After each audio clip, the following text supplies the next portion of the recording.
little baby, what's happening? I know you about ready for some action, so just slide to my curb and let's get nasty. Say, what's up? What's cracking? What's up, little baby, what's happening? I know you about ready for some action, so just slide to my curb and let's get nasty. Yo, yo, yo. What's going on, everybody? How's everybody feeling, doing on this amazing Friday? Listen, another day for an on-brain off-script interview, honey. You know, I'm on my mode. This has been a fun time doing these. So we're keeping them coming. And I have a very special guest for this on-brand off-script. I'm very excited about it. Um, Before I do that though, thank you guys again for keeping these up, enjoying them because these are fun. Like I really enjoy interviewing the peoples. I really enjoy like getting into the minutia of things. And we're about to keep on getting into it. So tonight we have one of my very good friends and also a prominent figure in Atlanta and star himself. Okay, period. We have Tramelica coming up in a second, and I'm excited because we got to get into some things. And of course, at the very end of this, I would love for y'all to, if y'all have any questions, comments, or concerns that y'all would love to personally give Tramel, y'all have the room to do so at the very end. So just stay on the ride with us as we get into all the things and the things. And hopefully I may get some questions answered for y'all that y'all may have had for Tramel. Because we're starting from the very beginning, from inception. Okay? Like we're starting from the jump and then we're about to bring it on.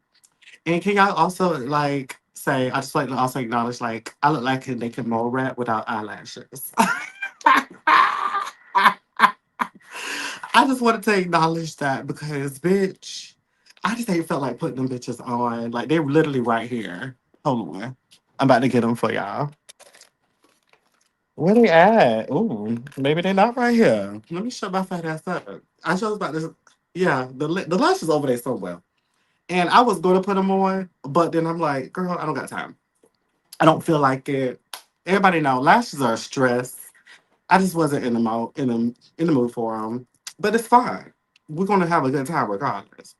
Thanks, babe. I just giving y'all naked mole rat face. I live.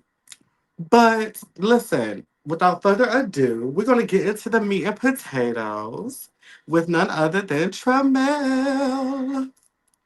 Hi. Hi. How's it going? So I'm tired as fuck. Listen, So, in my journey to, become a skinny bitch again, I was actually at a little kickboxing type class where I was throwing punches and shit. So that's what took me so long. I'm sorry that I got a free ticket to it. So I was like, I gotta work out. listen, it's all fine over here, child. Listen, you got to keep the body going. You know, the girls say you got a pop belly. Yeah, they said I was a fat ass Kelly Price, so I'm trying. So I'm trying to be Kelly Rowland in Okay. 2 months. Yes. Listen, which I don't know if the people know this, but often when we are together or having conversations, we bust out in song. So there'll most likely be a moment or two in this where one or the both of us will Yeah, bust out in song. it's So gonna be please a be song or prepared. two. I know it. Yeah, please be prepared. But how we do on brand off script is I like to start off with a mental health check. So let me know and let the people know, how are you feeling this day and age? I'm feeling really, really good. Like I have had living my best life, and I do just I appreciate everybody who's ever supported me and everything that I was going through. But I'm not going through that no more. Y'all about to get a different side of me. And I'm just I've been having a good time. I've been having a really good time. Yes, I love it. And I'm so happy for you, babe. You look happy.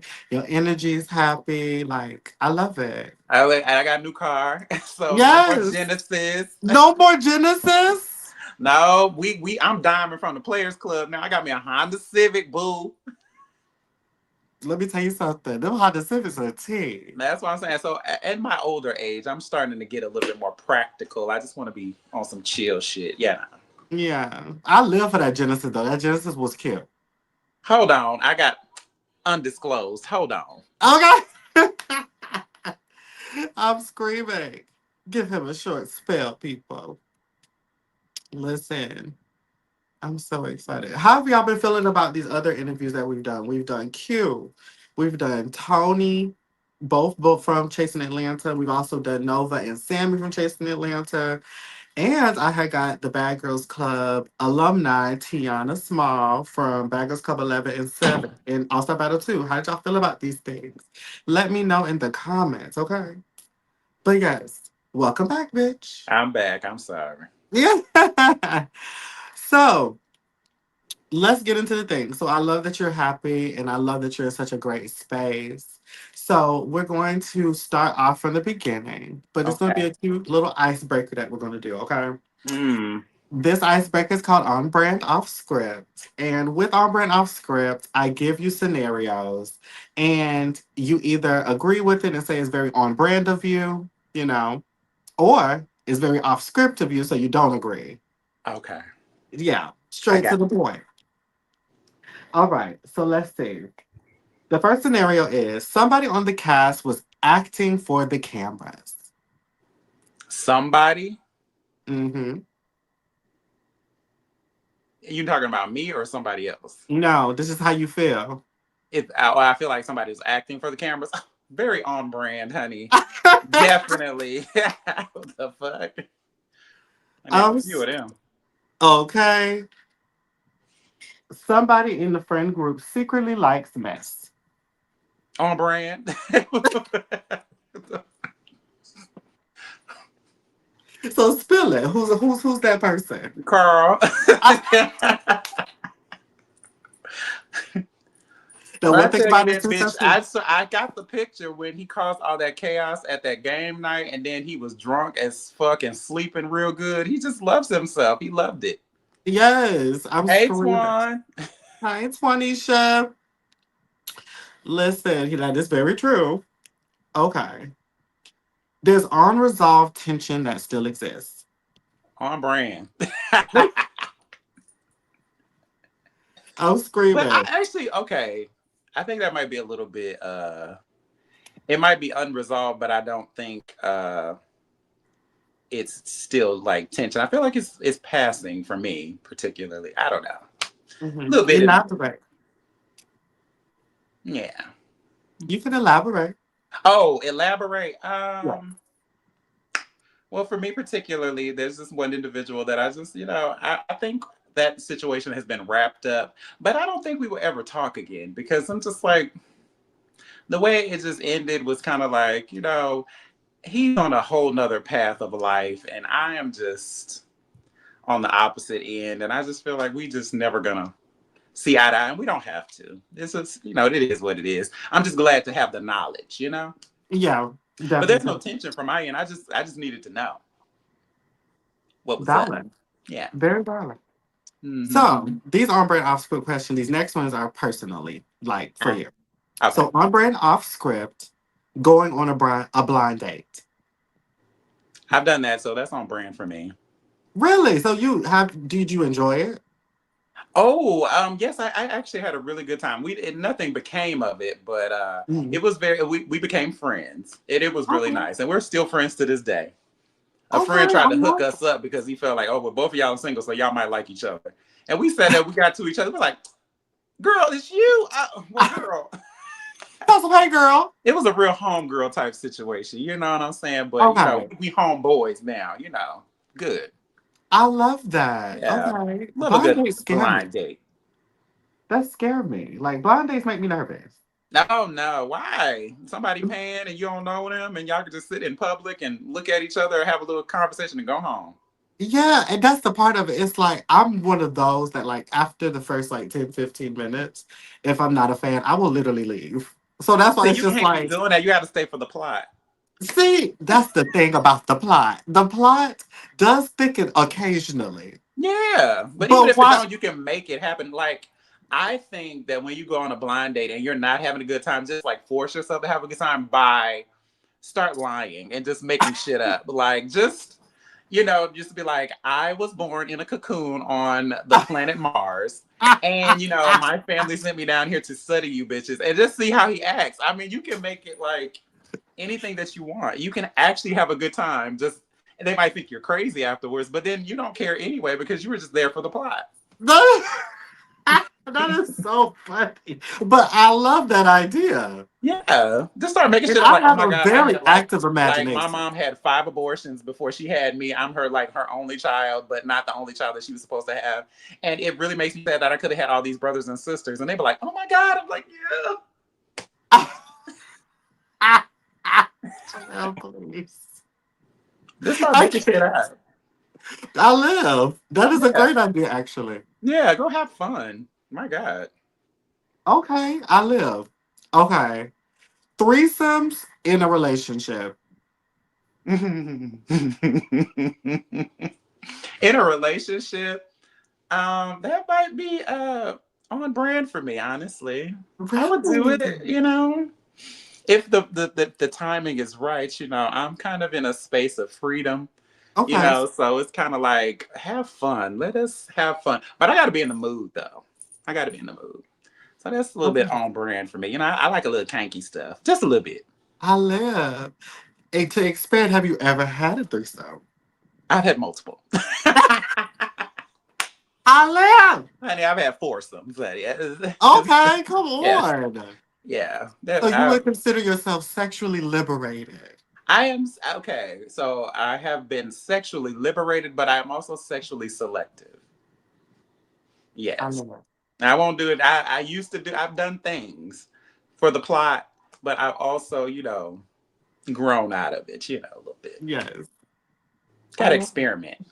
You do have to experiment. Listen, I'm taking notes, okay? Yeah, take notes. I'm I'm taking old and notes. grown. Remember, learn Ah, something. Learn something from this. learn something from this. I'm screaming. I am indeed learning something from this. Yes, learn something from this. I am old as hell. Like I'm not old as hell in like human years, but like in gay years, I'm an elder. So Yes. like I can impart so much knowledge that they just didn't want to catch. I don't know why. I'm screaming. And considering, as you said, you're an elder, this is your last year of the 39s. And I've been enjoying your content in reference to the fact that, like, you're going to be 39 until you're 40. Yes, I'm going to be 39 until I'm 40. Okay. Yes. I am so tired of people saying he's in his 40s. Ah, bitch, hold on. Do not push me over there until it's my time, because when it's my time, I'm going to revel in it. When you Yes. say I'm 40 and I'm in my 40s, then I will love it. But don't Okay. push me over there before my time, because it's not the read that you think that it is. Indeed. Now, how Hmm. do you feel about, like, this is your last year of your 30s and you're about to hit the 40s? What does it make you feel like? It just makes me feel good. It makes me feel, I just feel extra grown. Like, y'all can't tell me shit. And all that shit that they be talking or people be saying to me, I just be looking like, y'all don't know a fuck thing. Yeah. And then have most of the time they younger than me. Y'all trying to talk to me about stuff. Girl, shut up. It's like, get the fuck out of here. I'm I just screaming. feel I just feel overly grown. You know what I'm saying? Like I'm not set in my ways, but I'm also to a point where you can't just tell me anything and I'm just gonna like listen to you. You gotta make that shit make sense. And if it don't make sense to me, I'm not even gonna try to make it Yeah. make sense. So I get that. I yeah. definitely get that. Well, we're Mhm. going to have some more fun questions for you later on in the interview. But we're going to Okay. get into the light and fun stuff, right? So, for the people just getting introduced to you through Chasing Atlanta, who is Tramel in your own words? Who is Tramel in a supportive, loyal bitch? I'm screaming. Expand on that. Supportive, loyal bitch. Like I support everybody and everything that they do. Like I don't tell nobody. I will never tell anybody that you can't do something just because other people say we can find a way for you to do it. If you have dreams, aspirations, I always tell people to go follow them, because who's gonna tell you to stop? They be trying to tell me to stop doing shit. I'm like, girl, get the fuck out of my face. I, period. I feel the same about everybody else. That's why I don't go around telling nobody nothing, because I wouldn't want nobody doing that to me. Supportive. I'm loyal. I ain't about to be out here, dogging my friends on the internet. I'm not gonna dog you on the internet because my mama taught me better than that. Yeah.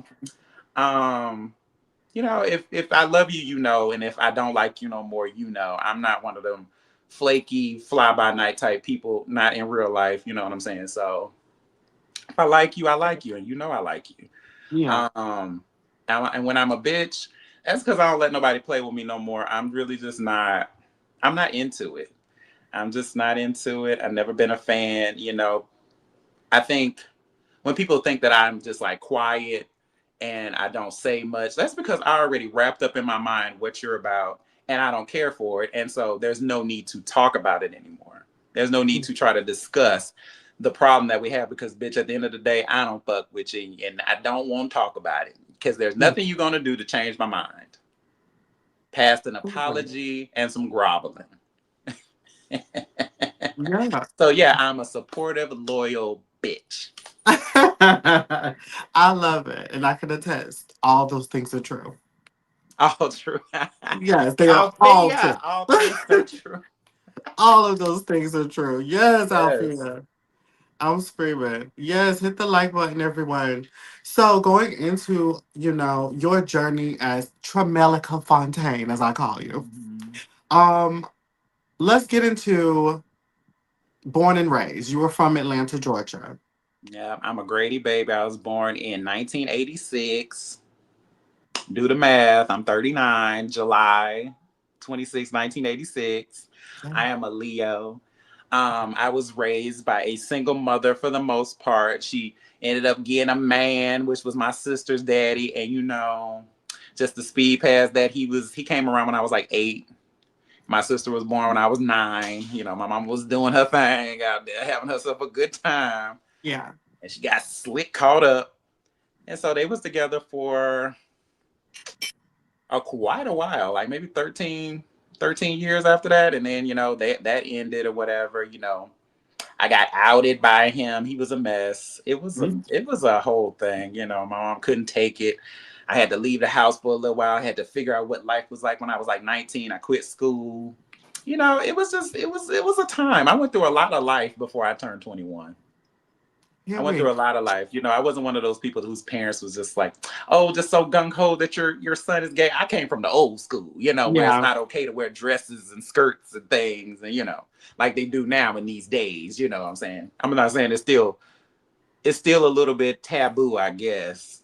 But I feel like there's a lot more freedom now, and I love that for the younger generations. Because baby, back in the day, I ain't never wear no heels. And my mom was like, you about to be a woman. I said, what? I don't want to be.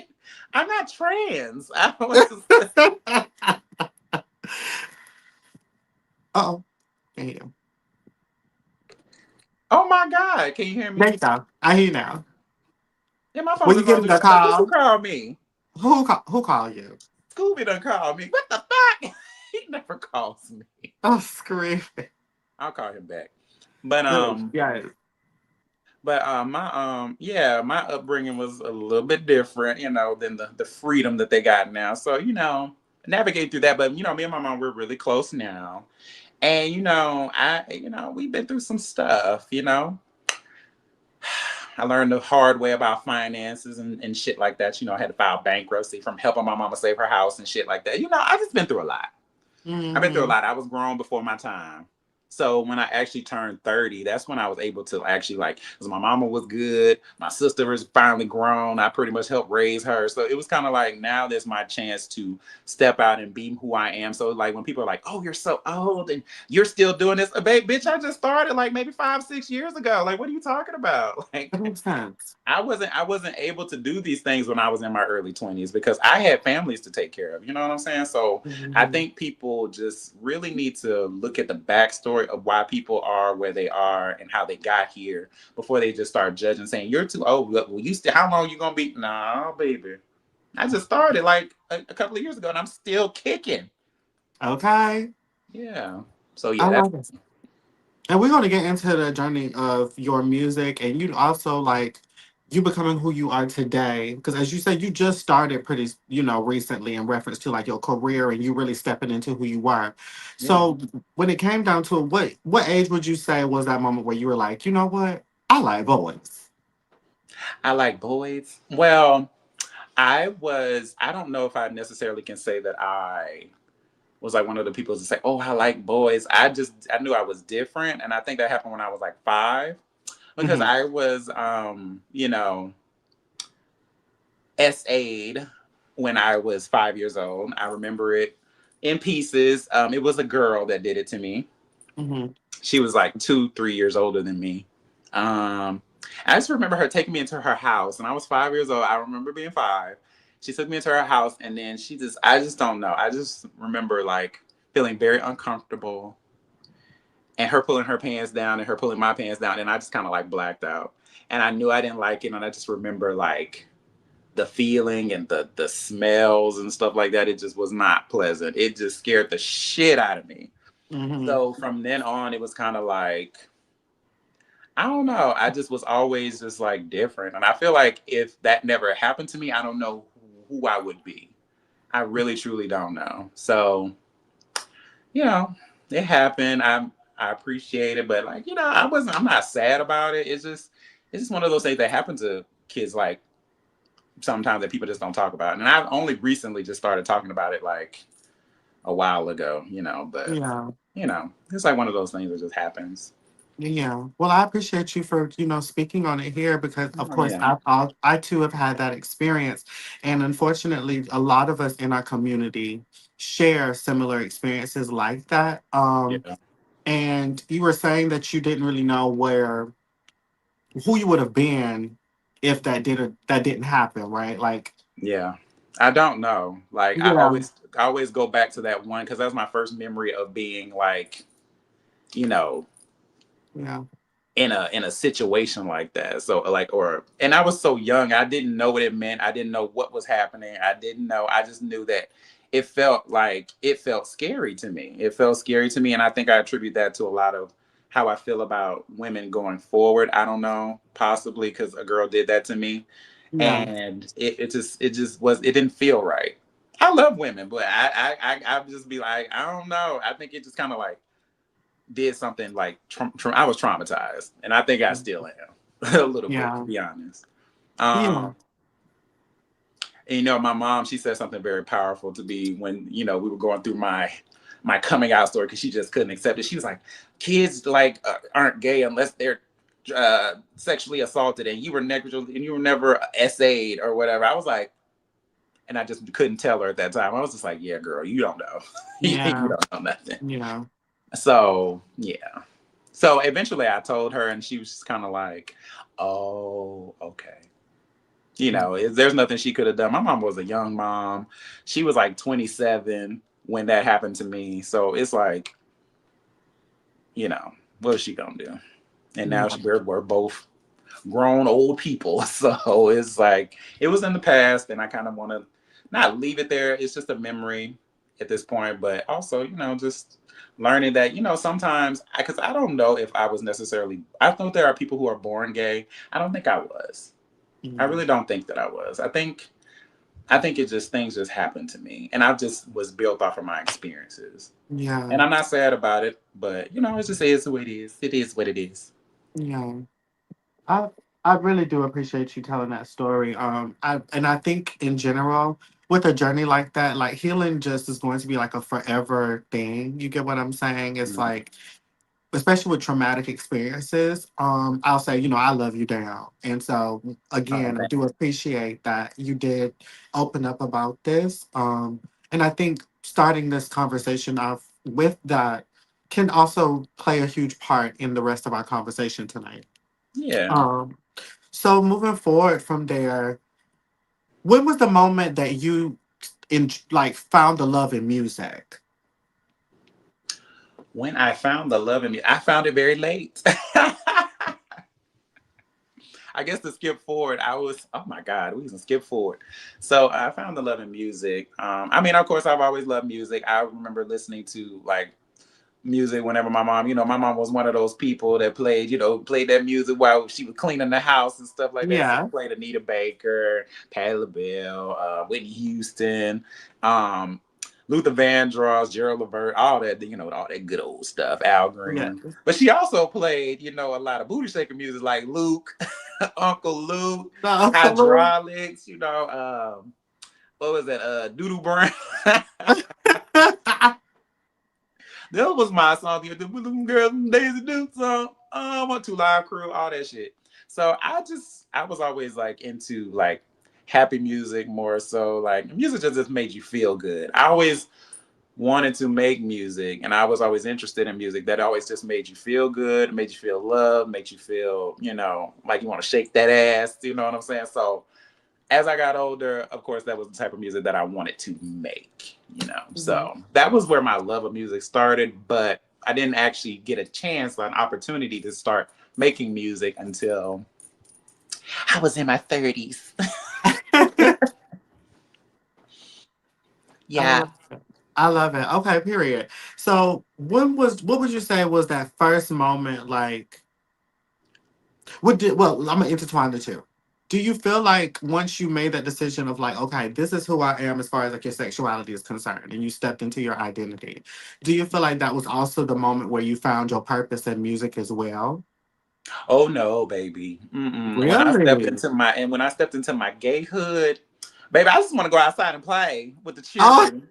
Because, like I said, I still had other responsibilities, so I had to find my own pockets. I was working like two got or three it. jobs. Like I didn't know anything about no music, and I wasn't trying to figure that out. I was not in school no more because I had to quit, for reasons undisclosed. Yeah. But no, I couldn't go to school anymore. I wanted to go to school for psychology. I wanted to Mm, get into that brain. That's why I'm able to like understand like that people are the way they are, and I just let them be because I'm not your therapist, Buki. Not your therapist, and I know yeah. sometimes these hoes be needing them, so I just stay away from that. I'm not qualified, and I'm not here to be the friend to help you work through those things because you're not my friend like that. But yeah, when I was younger, I just wanted to be outside. I wanted to explore my sexuality. I wanted to be free. I wanted to make friends. I wanted to find community. I was really looking for community because I didn't have it growing Yeah. up. So Yeah. that was all of my 20s. Just finding community and making friends and having fun. Music came when I got on G status. And I was singing here and there, doing karaoke, and I loved to, sing and stuff like that. But I was just like, a few people was just like, "Oh, you should try making music." Da, da, da, da. I was like, "How?" Mhm. So when I got on G status, that's when I figured it out. I found a nice friend who made music. I will not say his name, but God bless him always and forever.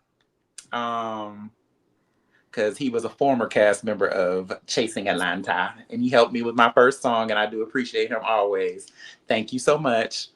But he helped me through making my first song and shit. I should have quit because baby, he was taking my ass through there. I tell you, my first when I told you about your first session in the studio, mine was way worse. You did I'm good. screaming. Baby, I was up in there for hours. He's like, "Bitch, you're tone deaf. Bitch, that was flat. Bitch, that was sharp. That was good, but it sounds like no feeling. Okay, you need to work on this and you need to work on that." He took me through that. So, yeah, that's when I found out, like, okay, this is actual work. And you're Yeah. going to have to take your time to actually make this music. It's not just something that you can just throw together real quick. Like, so, yeah, that's when my love for music came, but also my respect. Period. Okay. Yeah. Well, I love it. So, as you said, you were in your 20s, you were finding community, you were dating, you were having the time of your life. Now, would you have considered yourself a woman of the night, or would you consider yourself a serial lover slash dater? I consider myself a serial lover slash dater slash mission completer. I used to call like some of the guys who I used to water best with, like, because I would point them out. I'm like, ooh, I like that one. Yeah. Oh, that one looks nice. I would have to figure that out. I was like, let me go figure it out. It would take me weeks, months, maybe even years, but I would always get my target. I know that's right. Come on, G.I. Joe. Yeah, I was G.I. Joe in that thing. But to be honest, like most of the time, I think I was looking for somebody to just be with, and dating was. Dating was hard for me. I don't know why. I was just so enthralled in people. At times I was giving a little bit too much, and then people like, oh no, I don't want nothing serious. That's when I found out niggas ain't shit. Yeah. When I was in my 20s. So, I went through it, but I was having a good time, but I was also trying to find love. And that was, I only had 3 boyfriends in my life, so imagine. Imagine. Imagine. Dated a Oh, lot, had a lot of sex, but 3 men I've called my own. I know that's right. Mhm. Period. So, of course, you get into the music of it all. And as you said, you got into G status. Now, in this period of your life with G status was concerned, you had a lot happening, right? You were in a new relation, you was in a new relationship, you were doing this new, experience, and then creating these new relationships, all the while starting music. Mhm. What was it like you filming G Status that first season? Because you will forever be an OG. So, what was it like you filming that first season? Like both with the experience of those cast members as well as the production, and then on the combination of like, hello, you have a lot of new experiences happening at one time.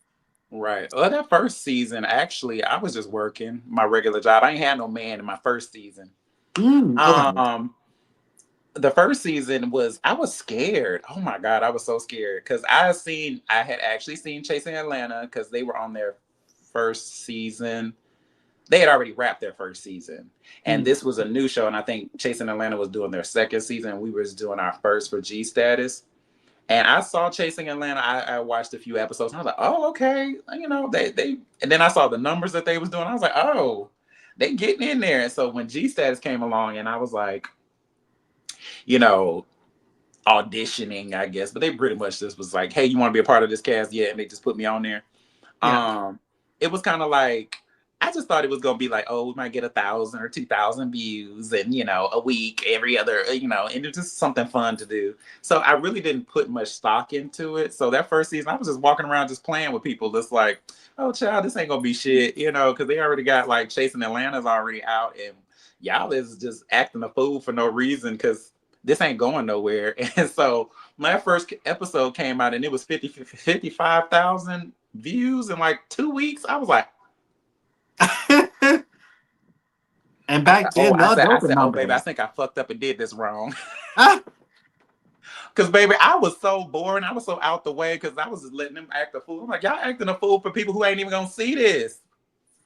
Child, I was like, I had so many things that I wanted to do, and I was just like, by the time the season ended, for the first season, I was like, fuck, I just did that all wrong. I just sat there in the corner looking stupid because I was scared like to lose my job and stuff like that. I worked at a bank. So I was like, oh, I'm scared to lose my job. I'm scared to go to jail, scared to fight, scared to do all this stuff just because I got shit to lose. Now I like my little job. So after the first season, I kind of loosened up some more. So in my second season, that's when the boyfriend came and the starting of the music. And I'm trying to show them like, hey, this is the real me I'm trying to show. So what happened was, God bless him, love him a lot, Ja. He was at the helm of the show, so he already had me pegged in this little box from season one. So everything that I did, he just pretty much tried to like edit out. He tried to edit me down and make other people look better. You know what I'm saying? Or I was mm, just a side character in somebody else's story because that's the role I played in the first season. Not the whole time there was stories going on around me. He was trying to make me out to look like crazy as fuck, and I was just like, "Fuck, I'm just so stuck. I'm just stuck in this goddamn." I said, I could have been better. So when people say, "Oh, Tramel, you were this. You didn't do nothing on G Stats. You were like this," I'm like, "Bitch, I was doing my best with what I got." You but know what what I'm I saying? got. What I got. I'm gonna do the best with what I got and what I had. I had a lot. I came out with a song. I had a movie come out. I had performances. I had shit, but they didn't want to film none of that because they didn't want to see me that way. They didn't want Mm. me portrayed that way for the show. I was just a background character, main cast, but baby, They Mm. put me to the back. They tried to put me to the back. So it was You kind was a of main cast, but with a friend edit. with a friend edit, real bad Mm. friend edit. Yeah. So it just, it just was what it was, and I kind of accepted it. I knew that was gonna be my last season because I just didn't like how it was going. I appreciate the production for putting me out there. You know what I'm saying? But Yeah. it just didn't That work answers out a for lot of me. questions. That does answer a lot of questions for at least me personally about that because I remember at that time a lot of people always felt like you wasn't doing enough or you wasn't that interesting. And I always liked you. Like, obviously when we met, like maybe a few years after, I think it was maybe a year after season two came out or something like that. I can't Maybe remember. season 2 came out 2020, Yeah, I think we so met like 2021. maybe a year after that. Yeah. Hmm. And so it was very much. I told myself, wait, start over, y'all. I just got here. I'm screaming. But I thought I always enjoyed you. I always liked you, and so I was like, even when I first met you, because to connect the dots, people, his ex is also my ex best friend, and so we met for one of his fashion shows at the time, and we were at like after party. I met him and a couple others at that time, and like I said, I always liked you, and so it was very interesting to watch the show, and not get the same thing translated, on the Right. show. So in that time frame, you didn't really do a lot of like press or live conversations in reference to how you were being portrayed. Like, did it really affect you that this was where your story was going out of your control? So that was another thing. It was kind of like, okay, I'm battling a lot of things. I'm also, like I said, I'm loyal. Yeah. And what I'm not going to do is like talk about production, even if they're treating me badly, because you never want to burn your bridges and stuff like that. And it wasn't that bad. It's just kind of like it's TV, and it is what it is, and this is what I signed up for. So you just suck it up and take whatever, whatever, whatever. But I think it got to the point where they started trying to make me look like a hoe because I was fucking with one Mm. of the cast members. Yes. I was fucking with Roman. Yes, you were. Yeah, well, we only fucked around like one time. Just ate a little ass, sucked a little dick, you know what I'm saying? So Yes. they were trying to make it seem like it was more than what it was and like all this like paid for sex type situation, Yeah. and I was just kind of like, it was getting to be like a little bit annoying because that's not what happened. Like I actually liked him, and I don't know if he actually liked me, but we went out on a date. I took him out to eat and everything. I'm like, bitch, we was having a good time. I don't understand, you know what I'm saying, what's going on. But I think the major problem was is that he was saying things about me publicly, but I didn't want to say anything about, as the people just say, flirting with all the cats. I do. I mean, but I don't be fucking with none of them like that. No. There is such a thing as a natural flirt. Like, I'm it's just okay to friendly. flirt. Yeah, it's okay But to no, I flirt. actually liked him, and we was actually, moving around a little bit. We hung out like once or twice, and so it just didn't work out. But Mhm. they tried to make it a story on the show. But I'm like, then I started getting into a relationship with your friend, and so okay. So I got into a relationship with My ex friend. your ex friend, and that ex friend drove me nuts at the house, talking about, you see how they making me look? They looking at you, and you a hoe, and da da da da. Da. I'm like, well, do you want me to fight for my right to party, or he's like, no, you can't say nothing publicly because you messed with him, and da. I'm like, well, what you want me to do? You want me to not defend myself? So okay, so I'm just not supposed to defend myself. I'm just supposed to be to make you look better. Because I was fucking with him before you. So why is it my fault that you looking stupid to your friends who they shouldn't be watching this show anyway? The bitches talking about some, my friends was talking about me. They said they saw you. They called you a hoe. I'm like, I mean, I just ate a little ass. I mean, guys, it ain't nothing I ain't did with you. Like, girl, Nothing I don't crazy. understand. What's the problem? But What's it the just drove problem? me crazy because I was like, I didn't know how to defend myself. I didn't know what I was supposed to do. I didn't know how to interact because, I loved my man, and I wanted to make him happy. You know what I'm saying? So if he was uncomfortable, you know, I'll do what I got to do to make you feel comfortable, Bookie. But I ain't know what to do. I'm Well, so Candy, that's what I'm saying. I just didn't know yes. what to do. So it was hard for me to navigate that space in a relationship because he was so insecure about what was going on. I ain't give a fuck. That bitch is good comment. I'm like, girl, I don't give a fuck because I could fight back and be like, bitch, you can call me a hoe, but you can't call me ugly, honey. It's just like, I'm like, girl, you want a piece? Y'all want it. Y'all wanted it. I live. Yeah, you let me have a sniff. Then don't play with me. That's it. That's it. But it That's was it. just hard to navigate. It just really was. Because when you're in a relationship with somebody and they insecure, it's just kind of like, girl, you knew how that nigga was. God bless him though. You know, no beef. Yes. But you remember he was just get on my nerves. I'm like, oh, girl, shut up. Yes. I be in Yes. my room. I be in the room just watching TV. Like, you see what they saying about you online? I'm like, no. It's like, bitch, what are they saying? They saying that you don't fuck this boy and da da da. Like, well, we didn't have sex, but we did do stuff. Oh, see, that's the problem, and da da da. You just messing with it. I'm like, oh my god, I had a life before you. Like, what the fuck?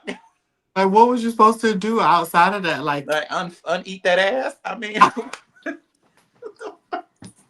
Tramel, please. that's what I was saying. I'm I was like, what? I serious. was like, Lord, I just used to pray. I was like, please, God, get me out of this. Get me from. I said, Lord, I can't do reality TV no more. And that's what ultimately stopped me from wanting to continue to do it. I tried to dumb myself down. Hmm.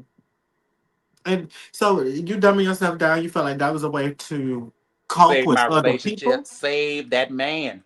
Save that man. Save that man. Listen, and we've had conversations about this a little bit. Uh-huh. Don't you ever in your life water yourself down for nobody. I don't care if it's somebody you love till the cows come out. Yeah, girl. You know, I was sugarless Kool-Aid fucking around with him, watered down. Do you hear me, baby? At that point, you was alkaline water. I was alkaline water, baby. I was only pH'd up. That's Oh my it. God. Listen, we're gonna get into some of that conversation later, but I definitely want you to reiterate that. Like, don't water yourself down for anybody. If they can't take you, then baby, you just not their flavor, and that's okay. Yeah. It's That's okay. purple. It- Purple. Not great purple. A purple. What's your favorite flavor? Red. Red. Yeah. Bitch, if they I'm gonna tell y'all this, I'm gonna say this because it's very off. This is off script. If you walk into somebody's house and they say they made Kool-Aid and you ask them what flavor and they say cherry, get the fuck out of there. They don't know how to make Kool-Aid. Because they don't know how to make Kool-Aid. They just supposed to say red. That's how you know it's good. That's how you know it's good. That's how you know it's good. It's you have to only say the color. Just the color. Just the color. Like I can't. No, that's so true though. Red. Red. So LG status is coming out. Now you're basically one of the trailblazers of the web world because let's keep it a buck. You know, in spite of the funniness and the shade that comes with G status was a huge part of the culture of the web world Yeah. and also the culture of like the LGBTQ community because although we've have a lot of them now. At that time, we did not have a lot of web world shows, like any type of web series and things like that. They were very minimal. And then they started to really start popping up, both scripted and unscripted, after G Status and Chasen's, Yeah. growth. And so, when it comes down to it, when you look back on G Status, what were some? Because you said a few things, but what would you say pinpoint some highs about the G Status experience and some lows? Just the lows obviously was just the editing of the favoritism in the edit because there was definitely some favoritism over there trying to keep certain people happy. Yeah. That was the only low for me, but the positives that came were just the exposure. To be honest, it was the one of the top two, maybe number two, of the most watched shows. So a lot of people started recognizing me. I got recognized out of town. I got recognized just everywhere I go, and people saying that they love me and they love my character and stuff like that. I never received any hate or anything like that. So it was just still like, it was all good. It was all good to me. And I do appreciate, like I said, G Status for that moment in time. Yeah. And I appreciate it too because again, if you was on that show, a lot of people wouldn't have known you. Mm-mm. I got to meet you because of that show. So, Hmm. shout out to the girls. Yeah, I Shout met out to the that girls. man through that, through somebody else on that show, and then I This met is you true. through that man. Yes. Oh yeah. Yes. Yes. And so we're going to get into that man. Uh-huh. So, at first off, before we do, I want to talk about that. We're going to talk about, that relationship in separate of the Chasing Atlanta, even though, like, you started off Chasing Atlanta season, discussing the in and outs of your grief through past that relationship, right? And Yeah. so I want to separate those two and really Okay. get into the things of the things. So, we're going to talk about the relationship at first. So, of course, you had the past relationship with my ex best friend, and y'all were together for how long?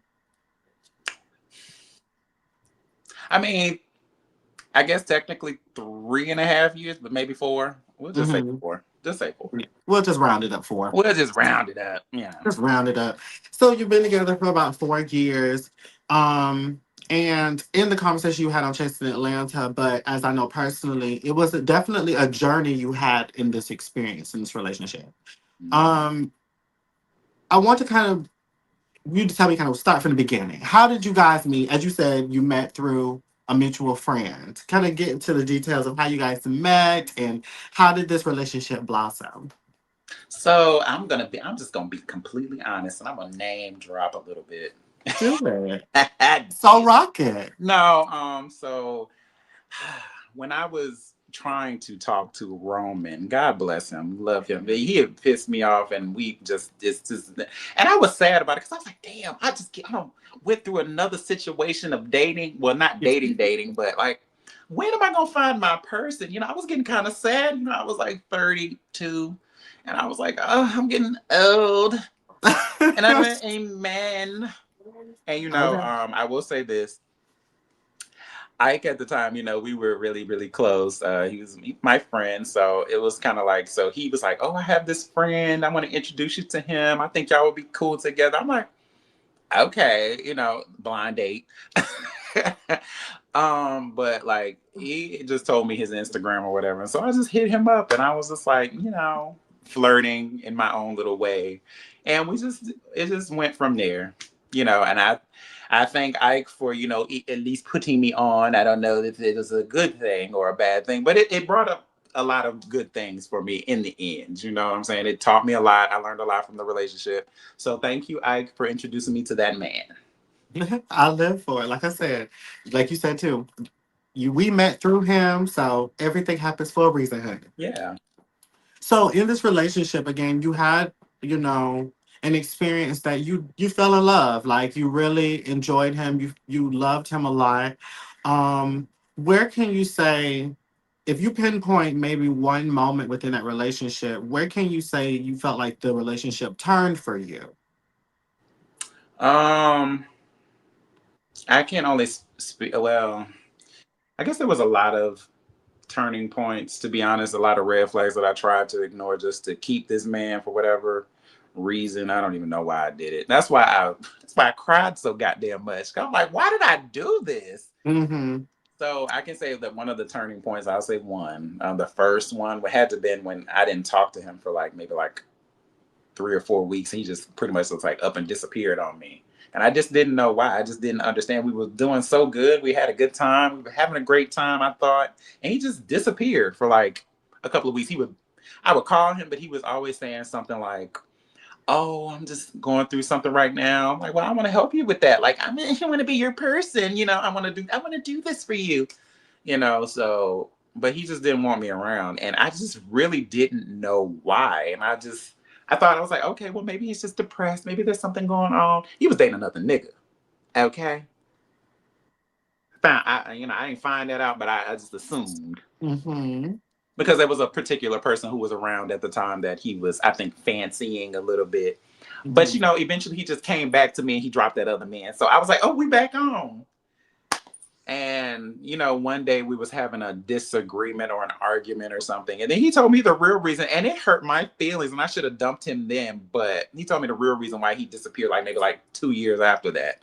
He was just like, you had messed with some people that I was friends with, and I really just couldn't get with. I was like, well, bitch, you didn't want me to be honest with you and tell you that I have fucked a few people in my life and you were friends with them. Mhm. You just wanted me to have I'm too much of a hole for you because I had a life, But no, I kind of understood, what I'm saying. But I just was just like, why didn't you just tell me that? I would have been got my shit and got the fuck on, because Yeah. if you care about that type of stuff, you're not the type of person that I want to be with. But by then I was already invested emotionally, financially, and all this other stuff. We was working on getting a place together and shit like that. I'm like, we were supposed to be getting married and shit. I'm like, bitch, if you thought that I was just this person who you just couldn't be with because you wanted to be friends with the dicks and asses that I played with back in to yesteryear, why didn't you just tell me that? Why didn't you Mhm. just be honest? I wish he would have just been more honest. But also, I can't put the blame fully on him because I definitely stayed around for past red flags that I shouldn't have stayed around for. So there was a turning point all the time. And it was just, and I just kept turning that shit right back around and saying, come take me. I feel it. Being stupid. So being stupid. I'm Being screaming. dumb. Okay, so my question is, considering that there were the many turning points, and you finally get to the place of like, hey, I no longer want to be with this person. I'm pretty much done with this relationship. What would you say was the trauma that you took from this? Because I know that it really hurt you, the relationship in itself. And then of course we saw some of the residual effects on Chasing Atlanta in the first couple episodes. So can you pinpoint something specific that would you say that you took from that relationship that really damaged you in the way that was like, yeah, this is over. Um, yeah, so I think the part where he was kind of like, he would just let me just do, he was just, I don't know, I just felt so used. I never felt, I've been, played before, but I never felt used. And I think that's where the ending of and the trauma came from, because I was like, I just let this man use me up for like 3 4 years. He used me for money. I mean, he paid me back, God bless, but he used me for money. He used me for just my name, to be honest. Like, because when I was on them shows and stuff like that, and all the people that I was working with and people that I introduced him to, he took all them motherfuckers and ran. You know what I'm saying? They actually all became his friends. And so when I sing about the songs like I lost friends because of you, like I literally lost friends. Like people Yeah. chose him over me. Like their friendship that they wanted to build with him, they chose that over a friendship with me. So it was kind of like I just felt so empty, so used, and I was just like, and I did all of this for somebody who probably never even loved me or cared about me. He said it all the time that he loved me and cared about me, but I'm like, how could you treat me like this? I did nothing to you. I didn't do nothing. I was always honest with you. I never lied. I sucked up a lot of stuff. I went through that phone, as you very well may know, and I Yeah. sucked that down. I lied to myself to stay with this man. And in the very end of it all, he was still lying. I'm like, girl. Yeah. But God bless him. I'm not mad at him. I'm not mad at him. I'm more mad at I will always be more mad at myself than I will always be at him, because he was just being who he was. And I just never accepted it because I was a dumbass bitch. Okay. Yes. Yes. And I respect that, and I will never do that again. Okay. This bitch is smart now. Okay. I'm too old to be stupid. I'm so sorry. Like I can't, but I don't blame him. You can get what you need, young man, get what you need. Yeah. But yeah, that Yeah. was the turning point for me. It was just kind of like I just allowed myself to be used, and I think that that was something I can never forgive again. So, Yeah. and I can't go past that. Yeah. I get that. I will say this. I think because these interviews are different. This is more of conversations. That's Mm-hmm. why I always try to make people know like this is what this is. So, but when it comes down to it, I want to say personally, I genuinely felt like he loved you. I Yeah. genuinely do feel that way. I think unfortunately though there is it's very difficult for a narcissist to love anybody. Oh, that's true. You know what I'm saying? And then when you're a narcissist and not aware of the narcissism, that plays a part as well. And again, this is not me trying to slight. I'm really being 100 here. You know what No, I'm I saying? told him he was a narcissist. I said, baby, I sat down with Yeah. him on the couch one time. I said, baby, you're a narcissist. And I'm waiting Yeah. for you to realize that you're coming off really narky. Very But he narky. looked at me like I Okay. was crazy. I was like, okay.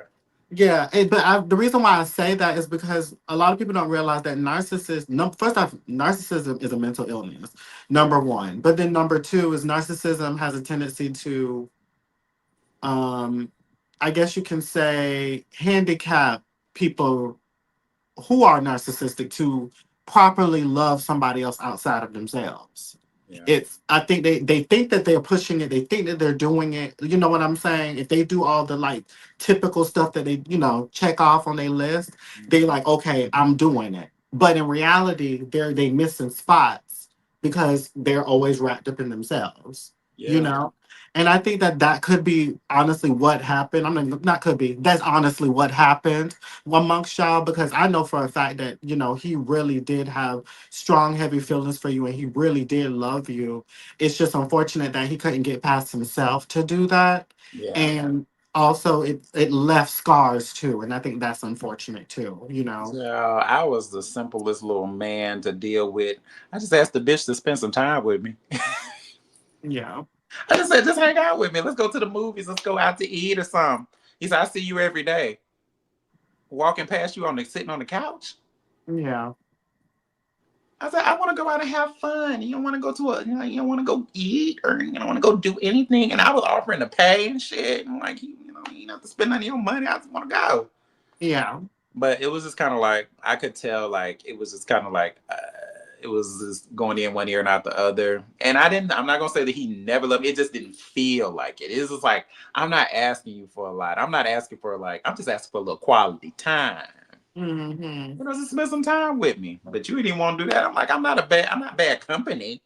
No, you're fine. Yeah, he just wanted to hang out with other people. And I get it. I get it. Yeah. So God bless him. And I hope that, I know that he got somebody new now. And I am ecstatic for him. Like, I am ecstatic.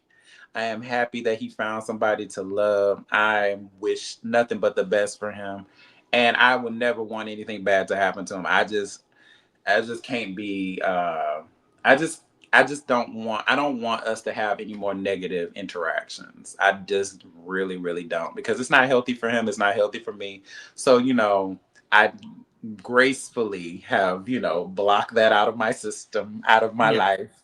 And but I still will always, if you are watching this, if this ever gets to you, sir, I wish you the best and I will always have a soft spot in my heart for you. I will always love you. I'm not in love with you, but I will always love you. I will always love you, and I will always love everything that you stood for and what you did for me. Because it wasn't all bad, but it just wasn't all good. It just wasn't Yeah. enough. Yeah. Yeah. I 100% feel that, but you are now in a better space. I kind of want, before we move off of this, because we're not going to talk about necessarily the ex anymore, but we're going to get into, as you said, you made a song about it, and in the process of that relationship, you lost friends. Mm-hmm. Um, I would love for you to get into that conversation about where was the disconnect amongst some friends, because as we know, one publicly was Ike. But what was the disconnect amongst you and your friends that really transpired that, I guess you could say was him being the catalyst. You know what I'm saying? How did that even come about? All right. So there was like two different categories of friends. So there was my industry friends. I call them my industry friends. Yeah. So the people that not the people that I completely introduced him to, but people that we met together, it was kind of like some of them just pretty much like chose that side of the fence or they still are in communication with him. Like there's not anybody who's like really on like my friend side who just was just like, yeah, no, I'm never talking to him again. They'll still communicate with him. They'll still talk to him. It'll be nice. And I want that for them. That's not a problem. But I got into it with like a few friends about interacting with him, but not on purpose. But they did kind of like show me like, yeah, he is my friend and I don't fuck with you. Mm-hmm. I'm not going to say his name. Fuck him. But I'm not going to say that friend's name, I ex-friend know. name. Mm-hmm. But yeah, so that was it because I literally got into an argument with a friend because he was just like, "You're jealous of me hanging out with your ex. You're just so jealous of our friendship." I'm like, "Bitch, he don't even like you." He's told me multiple times he don't even like your fucking ass. But if you want to be friends with him, that is totally fine. I was there for you, honey. I went to all of your shows. I went to every single premiere that you had. Whenever you called me last minute because you needed somebody to fill in for something, I was there. I shot a whole movie for you for free where I did a sex scene with Carl for free, buck bookie naked. And I did that because you are my friend. You were my friend. And my ex was never going to do any of those things for you. I had to beg him to come to your shit. Beg him, drag him, kicking and screaming. Please put on some clothes so we can go support my friend. Mm-hmm. I don't really want to go. Please, please. And he'll be like, all right, that'll be one of my nights where, you know, one of the nights that he said he hung out with me that he can throw up in my face. Well, I hung out with you last week at that thing that I didn't want to go to. So now I get 2 months of freedom. Fuck. And then there were my other friends, like my outside of the web reality space friends, like my friends that I had grew up like pretty much grew up with, like known them for like 10-12 years. Yeah. Baby, they came to that birthday party that I had where Mm-hmm. I proposed to that man, and that man treated me so badly at that birthday party, and they saw that shit and they was just like, you know what, Tramel, you're a dumbass bitch if you still stay with him. And it kind of turned into this like bash Tramel behind his back type thing. So I can't really say that they were really good friends, but they were bashed me behind my back. I found out about it because of him. They really did not like him. And in turn, in not liking him, that was a catalyst for them to like not want to support me or come around and be a bad friend to me. So I ultimately had to like go the other way with them too. Like I was literally by myself. So where all the tears came from and all the sadness, it's because it's not because I lost that man. It was because I literally lost everything behind that man. Every comfort, that community that I built in my 20-year, gay career. I lost like a good piece of that Yeah. just because of that relationship. It wasn't necessarily his fault, but I didn't navigate it the best way I could have to manage to keep my friends. But they probably weren't really real friends. So at the end of the day, you live and you learn, I guess. Yeah, you do. You do live and you learn. Yeah. That's why I say I lost friends, and that's why I wrote about it. Wrote about Yeah, it. you did. You did. So now going into the overall like journey of chasing Atlanta, before I get into that, I want you to kind of compare and contrast like your experience on G Status versus your experience on your first season of Chasing Atlanta. Okay. Which, kind of give me like a little layout of what would you compare and contrast the two with. Authenticity. Okay. I've said this before. I mean, I'm starting to lay it out now. But back in the day, in G Status days, the way that cinematography went, baby, it was cute. It was like spot on. They had these great shots, these great angles, great camera quality. They had one camera, one camera, one cameraman most times, and it was Ja. Baby, when I tell you, it was like, okay, if you were filming a scene with somebody, I will say I will use me and Ike's date, for example, in season 2. Okay. We went on a date. So it was just me, Ike, and Ja. And when I tell you, he would catch one angle of me, and then he would catch another angle of Ike, and then he would catch a bigger angle of us. So we had to have that same conversation 3 times. Mm. So imagine trying to have an authentic conversation with somebody and you have to do it 3 times they damn near the same way all 3 times. It was annoying.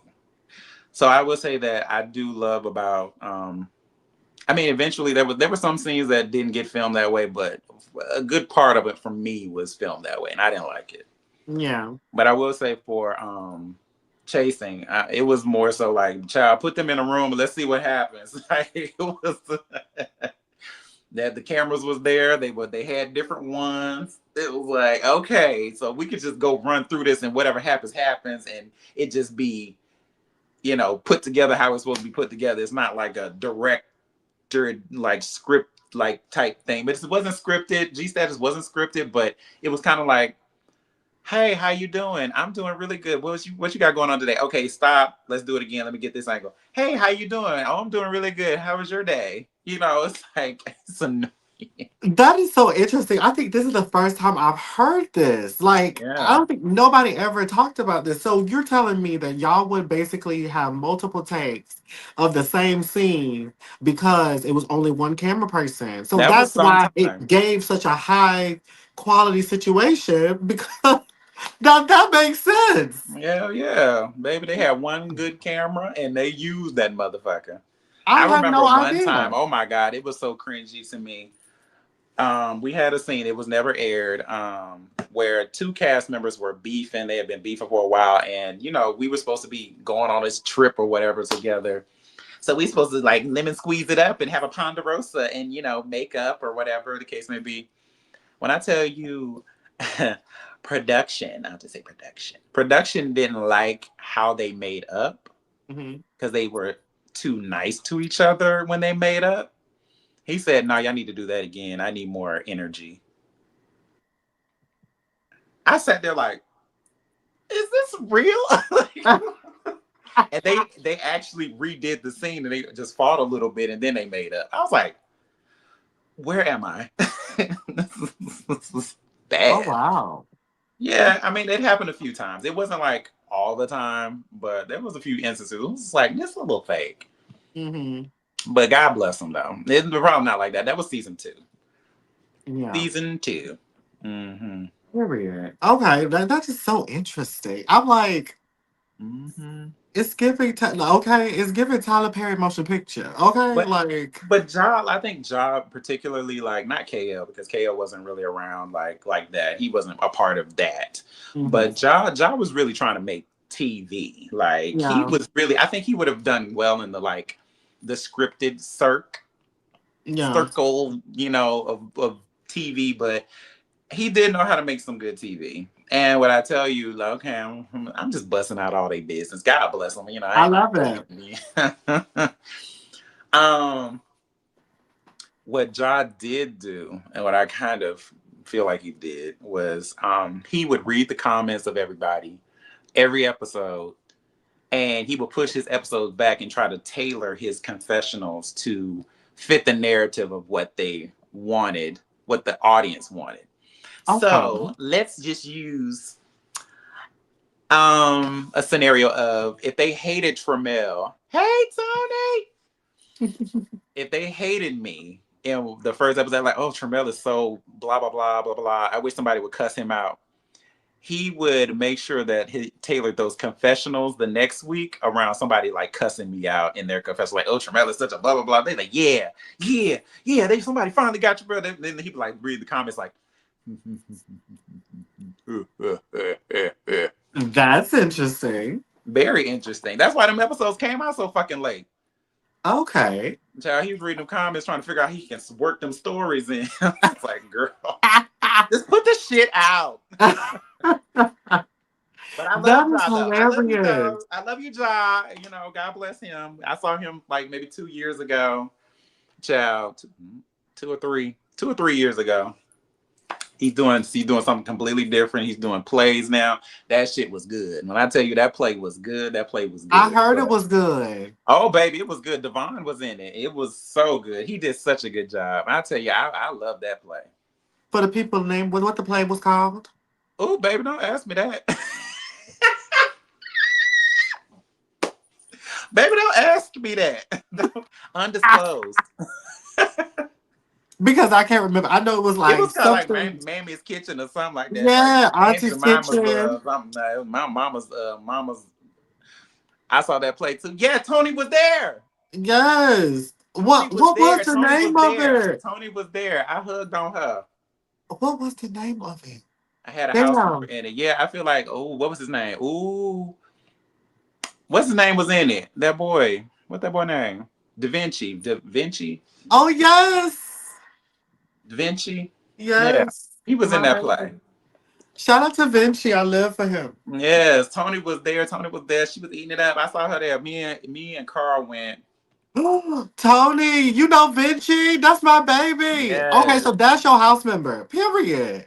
I know Hmm. it's such a Atlanta is so small. It's It's insane. too small, small little corner of the world. But Yes, no, Vinci is Tony my was there. I baby. do remember that night that I went. Tony was there. We had a good time. I love that. I love that. Okay, period. So I'm a backtrack a bit before we get into the chasing Atlanta tunnel because I do want to pinpoint one other part of it because again I feel like a lot of people don't really hear your true opinion and perspective in a lot of situations that you're in because you're very unproblematic and you also like you're not mixy for real. You know what I mean? So it's like a lot of situations kind of end up running all over the place, you know? Yeah, they And do. so, yes, narratives like to just spin and run and do whatever they want to do. I love that, Tony, period.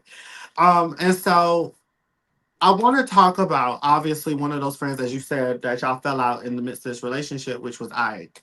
And it kind of was a private situation. We were, as your friends, we all were aware of the disconnect between y'all, but then it spilled into the streets. Hmm. Um, with that though, how did you feel about the true disconnect with him that ended up spilling out there, and how did you feel after that too? Because it ended up turning from a you and I to then a you and the ex. Um, I think like I say all the time, I'm like one of those friends who are like supportive and also like loyal. But like even though I feel like me and Ike weren't really like close anymore, and it's just because I had to re I had to replay the scenarios between me and Ike and what happened with us, particularly around the G status of it all. And like that's where our issues really started for me because I felt like he kind of let me out to dry a couple of situations that happened on that show. Mm-hmm. And he never really like apologized for it. And when he did apologize, it was kind of like one of those fly by night, like, oh, sorry you felt that way, you'll get over it. Like, but it was like really damaging to my character, you know what I'm saying? Because they really loved Ike. Ike was a fan favorite, and there was a situation where I didn't want to film anymore because I was pissed. And Ike knew that. I talked to Ike. I said, Ike, I don't want to film nothing no more. Like I'm just pissed. I'm pissed for the night. I'm over it because I didn't, get what I wanted. This editing was not editing for me. So he actually went against what I wanted and brought them cameras in my face because the producers told him to, and he was just following their orders. And he Mm-hmm. was like, so hey, it was so nice, that you invited me here. I was like, I did not invite you here. You know I didn't. They brought you here. Like, I like, what are you doing? Like, get them cameras out of my face. And then I was like, oh my God. And I'm just like, what is this? Like, I'm just feeling so stupid. Like, he don't want to do it. And now I was like, you know what? Ike is my friend. So I'm going to, play the situation out just for his comfortability. So I was like, okay, Ike, let's just do this. Action, like I told you, just Yeah. refilming shit. So I went through the scene or whatever, and then I just left. He blocked me after that. And he popped back up. We became friends again. He got up. He was just like having a moment, I guess, one of those sensitive moments, I guess. And he had blocked me for like a couple of weeks. And we became cool again. I gave him that grace or whatever. Maybe this is his first time filming, and maybe I was whatever. When the actual episode comes out with that actual scene, you know, they chopped it up and made it look like I was yelling at Ike and that I was mad with him. And Ike got in his confessionals. Mind you, they were filmed weekly. We were cool. He got in his confessionals like, I don't know what's wrong with Tramel. I don't know why he acting like this. He's acting crazy. Like, bitch, what's wrong with you? And everybody in the comments was like, up my ass, like, Tramel is such a bitch to Ike, and he's so mean to him, and da da da da. I'm like, I said, Ike, why would you do that? Why would you do what they told you to do and hurt me like this? Why would you do that? He's like, oh, I'm sorry you feel that way. I'm like, bitch. And so I talked to your ex-friend about it. And he told me, because I guess him and Ike were friends. They are friends or whatever the case may be. And he told me straight up to my face, he was like, well, maybe Ike and you just aren't friends like you think you are. I said, oh, we're not? He was like, yeah, because he would never do nothing like that to me. He said that to me. So that made me start looking at Ike like, well, maybe you're really not like my friend like that. Maybe you're just somebody I'm in camaraderie with. So that just kind of like started trickling down. And then I started noticing some other things like, and then we just went our like separate way. That was really all that happened. Mm-hmm. And so then when all this other stuff comes up with my ex, it's like, I don't really have a problem with you. I just don't. And so now it just, but I have no problems with him. I truly, truly don't. Like it never was that. I always liked him, but there was this like, your friend is telling me that you don't fuck with me. So it's like, he knows you the best. Y'all talk every day. Yeah. So I just don't know. I didn't know. And I still, but hey, forgiveness is always free for me. And, Yeah. we didn't, even though that situation happened on that other channel, I'm still not bitter about it. It was just, I never even watched it, to be honest. I only remember the parts that I had.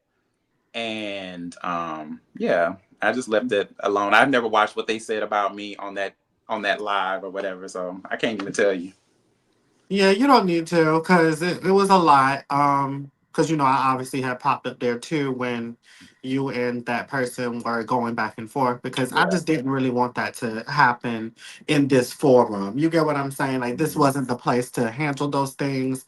And it made me sad to see that all of that played into, all of it just kind of fell the way that it did. Yeah. Um but I want to say this, and you can clear this up for the people. Because, the people love to say I start everything. Okay? You did. I do sometimes. Sometimes.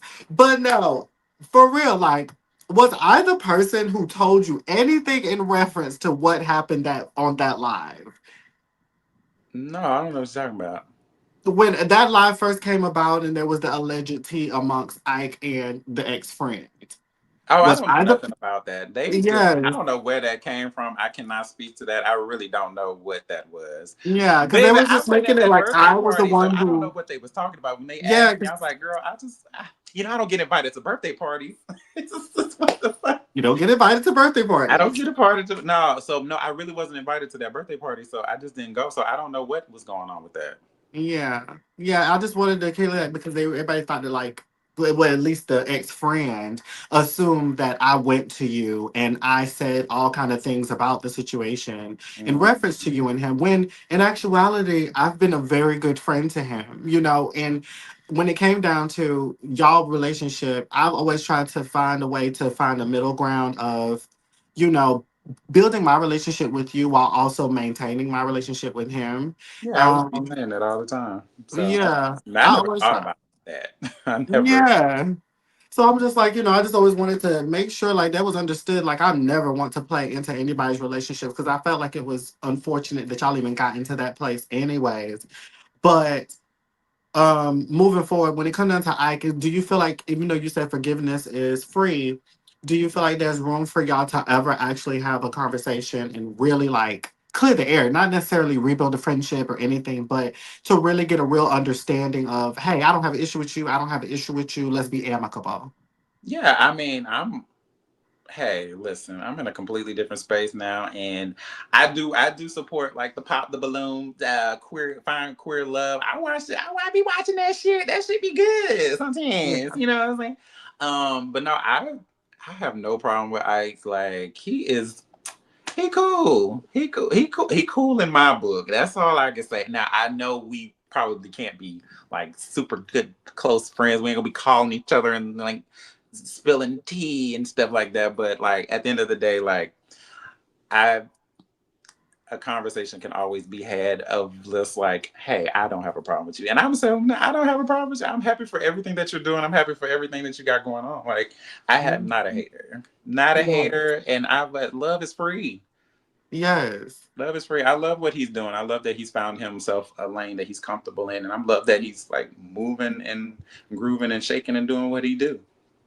I love it too. We love Ike over here. Yeah. We enjoy God Ike. bless you, Ike. Yes, God bless Ikeana, honey. And we're gonna probably chat with him at some point. So be on the lookout for that, people. Oh, Yes. Now yes. let's get into the Chasing Atlanta of it all, okay? Oh, God.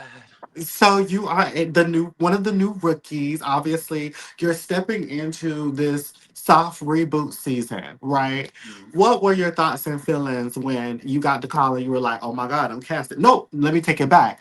Let's talk about how after G Status, you said that you weren't going to do reality TV anymore. Mm. What was the thing outside of your friends? Because we know that everybody basically was on your ass and told you to apply. What was the moment for you to be like, hey, I'm going to apply for this season and whatever happens, happens?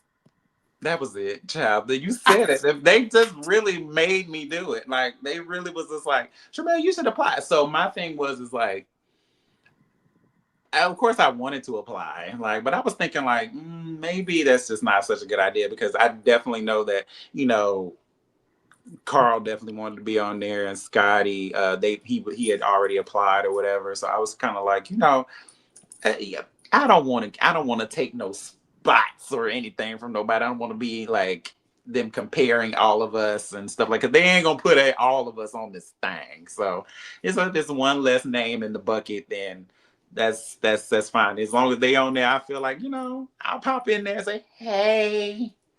But like was like, no, you should apply. I was like, okay, I'll do it. This see, I put my best foot forward and talk about, you know, because we all have stories. So, and I wanted to share mine because baby, what happened on that damn live with are we saying his name? Tituba Yes. on Tituba's live, I was like, they probably would want to know my side of the story, maybe, or Yeah. maybe they would care. Maybe it would be something interesting to talk about. And I never actually got to share my real side. So, Yeah. it would be an opportunity for me to actually, express myself outside of a relationship, freedom. You know what I'm saying? So yeah, so that played in there too a little bit. So it was all of those emotions. My friends are supporting me, and also just wanting to show myself a little bit more in a different light. And I know that chasing is a great platform to show yourself, and also the authenticity was there because I've always been told. I talked to all the cast members. They said, "Baby," and Dario puts it out there the way it is. He ain't putting it on. You know what I'm saying? It just is what it is. Indeed. He ain't stepping in front of no camera saying, okay, we're gonna redo this, we're gonna redo that, we're gonna No, he just whatever gets in there gets in there, whatever gets scrapped gets scrapped. So make sure you put it out there. Yes. Yes. Yeah. Period. So signing on when you found out that, obviously this was going to be the this new cast, and of course the only people that you were familiar with initially coming back is Dominique and Tony. Like you were familiar with them. You had a friendship with Dominique. Let's elaborate on that relationship because at the beginning we had some hot and spiciness happening. You feel me? Like, and y'all expressed that y'all had some like flirtatiousness. Give us some, context on you and Dominique's relationship. I just remember one day being at Bulldogs, and I think I just got there and I was getting my drink, and he was at the bar, and I wasn't meeting him there or nothing. He was just happened to be there. I think it was him, Jamar, me, Carl, and it was just some other people. I don't remember exactly who, but he just looked at me. I looked at him. He's like, "Hey." I was like, "Hey." He was like, "I don't know." We just ended up kissing that first night. I don't know. It was just out of nowhere. I was fresh out of a relationship. I Yeah. was fresh out of a relationship, you know. And so then every time I saw him after that, it was kind of like, we would just chit chat, make out a little, talk about stuff, but then it would just be like, you go home, I go home, whatever. And I was still in my moving around space, like, trying to find me a new place because I was, staying with one of my friends at the time because I was, I just left your ex friend and I let him have the apartment for the most part, and then I moved somewhere else, and I moved somewhere else, and so Yeah. I was kind of like trying to figure that out, but I was just, but no, we was just, I remember this night a bunch of harlots, yeah. I think Jamar was standing there watching us kiss, and he was just like, Listen, Jamar is always around when something's going down. Always. But it happened a few times. I'm saying, sometimes on the back of Jamar's porch. Hello? And you know, I think Dominique is an excellent kisser. That's what I say. I love that. I Yeah, love that. So going into the season, did you feel like Dominique was going to be one of those people? Not even necessarily that y'all were going to date or anything like that, but considering y'all have had this rapport with each other, did you feel like going in y'all were going to be closer as the I season? did. I really thought that we were gonna be close. I thought we were gonna have a good time. Like I thought we was gonna be like chit chatting all the time, like talking more, because we talked outside of it before we got on the show. Now, but I guess when I'm just gonna throw him up under the bus because I don't give a fuck. But I guess when you get on the show with Dominique, he just be looking at you like, girl, all right, I ain't fucking with you. Me No and Dominique screaming. barely talk now. It's like I see him, of course, I see him around sometimes from time Yeah. to time, but then we talk then. But like he don't be calling me no more. He don't text no more. Yeah. Sad. He I won't be feel my that. friend no more. It hurt my feel. No, it didn't. I'm But screaming. no, but it was like, this is show Dominique. Got it. Yes. I got it. Mm-hmm. Now, I want to know personally because we got to drop teas too, child. Mm-hmm. Now, if you've seen some of the other on brand off script interviews, and even at that reunion, the part three reunion, there was a lot of tea being spilled in reference to the production. So Q had said in his interview that former producer Bingeworthy was basically trying to stir up things and was basically giving him lies, basically little insides of things, saying that we were trying to set the whole thing up about his like mugshot and all those things. Mm-hmm. There was that. Then Althea said in the part three reunion that he basically said something to her, that we were trying to portray her as a ghetto baby mama. And then Nova said that the other producer, Matthew, sent in her a text message saying that, they need to spice things up. I want to know from your vantage point, did you have a situation or anything that you can say that you had a connection with these producers about like any mixy behavior or any portrayal of new stories or contrived stories? I do remember a email or a text message. I don't know if it was a text necessarily or a DM or something from one of the former producers saying the same thing that Nova said about spicing it up. I was like, oh, this is cute now, but y'all need to do a little something more. Like, I'm like, oh. And I think the whole consensus was, I forget who it was that got in the group. It's like, well, yeah, we're not doing that. We're just gonna live our lives like we're supposed to and be authentic. And I do know Tony was like, yep, same. It's like, so it was kind of like, I feel like issues would arise eventually anyway. I don't think you need to do all that. Like it might take a little time to, get it revved up. But I feel like it was gonna do that anyway. I didn't think that need to be said. I think it just put something weird in the air, Mm-hmm. honestly. But I will say that former producers. I'm not gonna say no names. There's Yeah. only two. There's always two. Pick your Say poison. two. Um, Baby, what did she say? She said I was that shit. The what? Okay. Texting Oh, Dario immediately. Okay. Texas. Not Tony the Tattletale. Okay. But no, I would say that the former producers, they definitely made it. And some at times I did feel a little uncomfortable because after certain scenes it would be like, Tramel, why would you do that? And are you're gonna be looked at as a villain? You're not being nice and all this other. I'm like, I'm being mean to these bitches. Like, I thought I was Yeah. just speaking my mind. Like, but I guess I was just coming for the star. I heard that a particular individual who quit the production was supposed to be the star of the show or whatever. And, I didn't know that, so I Yeah. didn't. I guess I was coming for the crown. I guess I don't know, Yes. To fill in the but that's blanks what for I the was told. yeah, to fill in the blanks for the people, the star was supposed to be Sebastian, who Mm. left the show. And just to clarify, me, Jamarno, and Dario said that. That was more of the other producer's idea and concept for this season. So I just wanted to clarify that part. So in speaking of Sebastian, y'all did not like each other. What happened that y'all started off so ugh? Because there were parts that people didn't get to see. Yeah. And there was a disconnect between y'all. What was that? The disconnect was this little bit of his little attitude that he had with me when I asked about them damn hot dogs. So I I I I just remember just trying to be like trying to be nice to him. I'm trying to be nice. Mm. So me trying to be nice to him, I guess it just came off like flirting. I guess I was just like, "Oh, you're a nice looking guy, and you're very well put together." He was like, "I'm engaged," and I'm like, "Bitch, what?"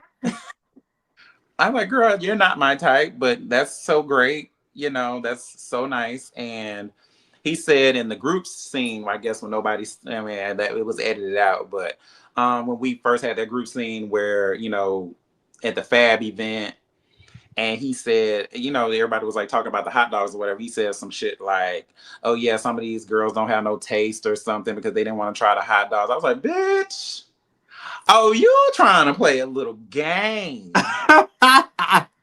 So I just was just checking the temperature a little bit Yeah. at the ball. I just wanted to pull him to the side and say, "Hey, what was all that shit you was talking?" Because I really don't have a problem with you, but he was kind of like giving like, "Yeah, you definitely have a problem with me, and da da da. You have a problem with my hot dogs, and oh, you have a problem with my hot dogs, and you did da da da da da." And it just came off very childish a little bit. But Yeah. I don't dislike him though. I thought it was actually funny. I thought it was funny. I thought we had a good time. I think we talked after that like once or twice. I have no problem with that man. I don't dislike him. He's That's cool. also, I don't dislike him. I Well, don't it dislike him. definitely And came off as I that. actually know his fiance. God bless. Really? Yes, his fiance is actually a friend of mine. Like a Yeah. really good friend of mine. He was actually the one who I modeled underwear for back in the day. Yay. Period. I love him. I love him. And and once I found out that was his man, I was like, "Oh, child. I know your man. You talk about it. Yeah. I'm engaged, girl. I know your man. It's like he's my friend, and I love him. And if he loves you, then I guess you're not that all that bad because he always picked good people. So, Yes. but Period. no, I don't have a problem with Sebastian. I think he's actually. I ain't trying none of them hot dogs, but because they expensive as fuck, them shits is like, well, how much are they? Like $10, $15, $10, Yeah. 10, They're eleven like dollars. $10. Like $10 a per hot dog, baby. I can get a pack for six. Baby, I can go and grill me a couple myself. Yes, I can do that myself. I can make them bitches in my house. Like I'm not Yes. about to spend $10 for sauerkraut. I'm not doing it. Now I'm not gonna lie. Now they were good, No. but I have to be honest. I think they were good because we were hungry as hell after filming all night. Uh-huh. Because when I got home, bitch, when I tell you I smashed them hot dogs. You took some, huh? Yes, baby, I smashed the glizzy. Okay, like it was Baby, 10.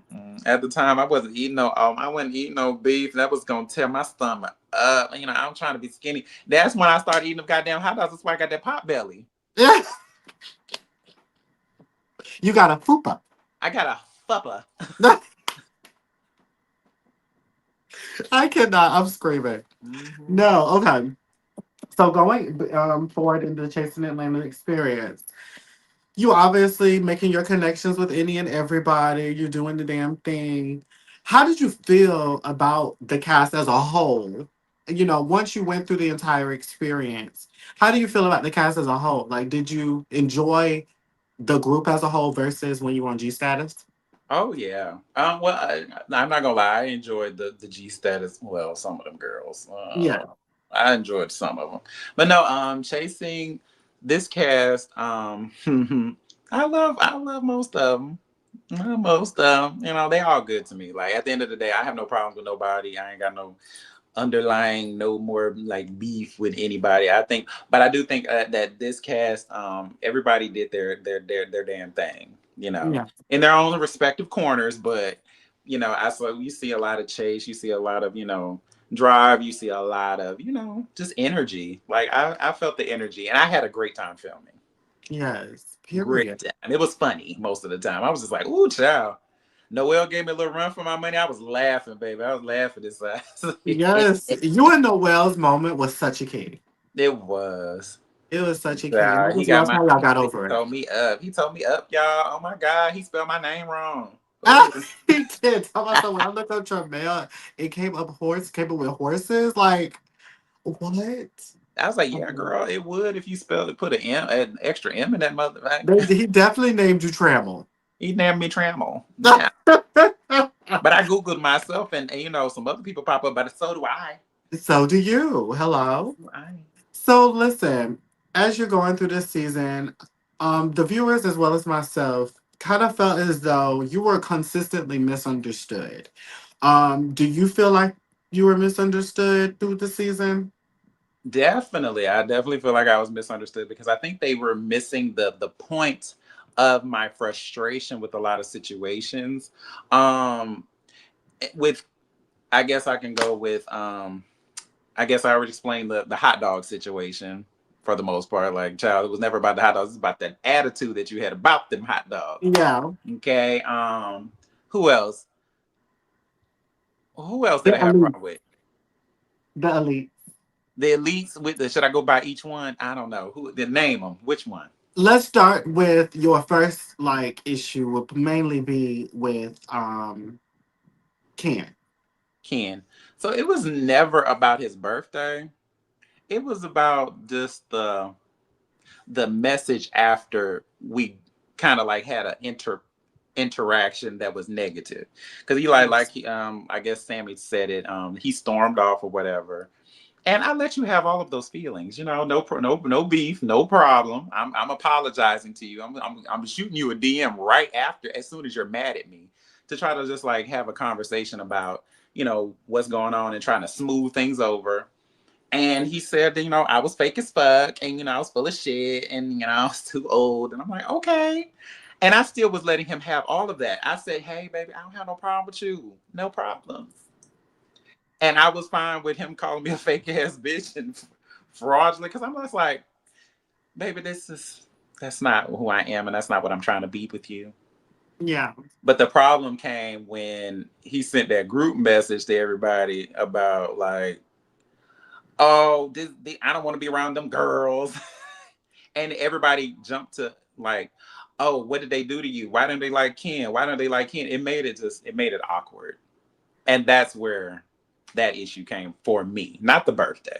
It was never about the birthday. It was just the fact that he kind of weaponized the other group members against me and Carl for the most part.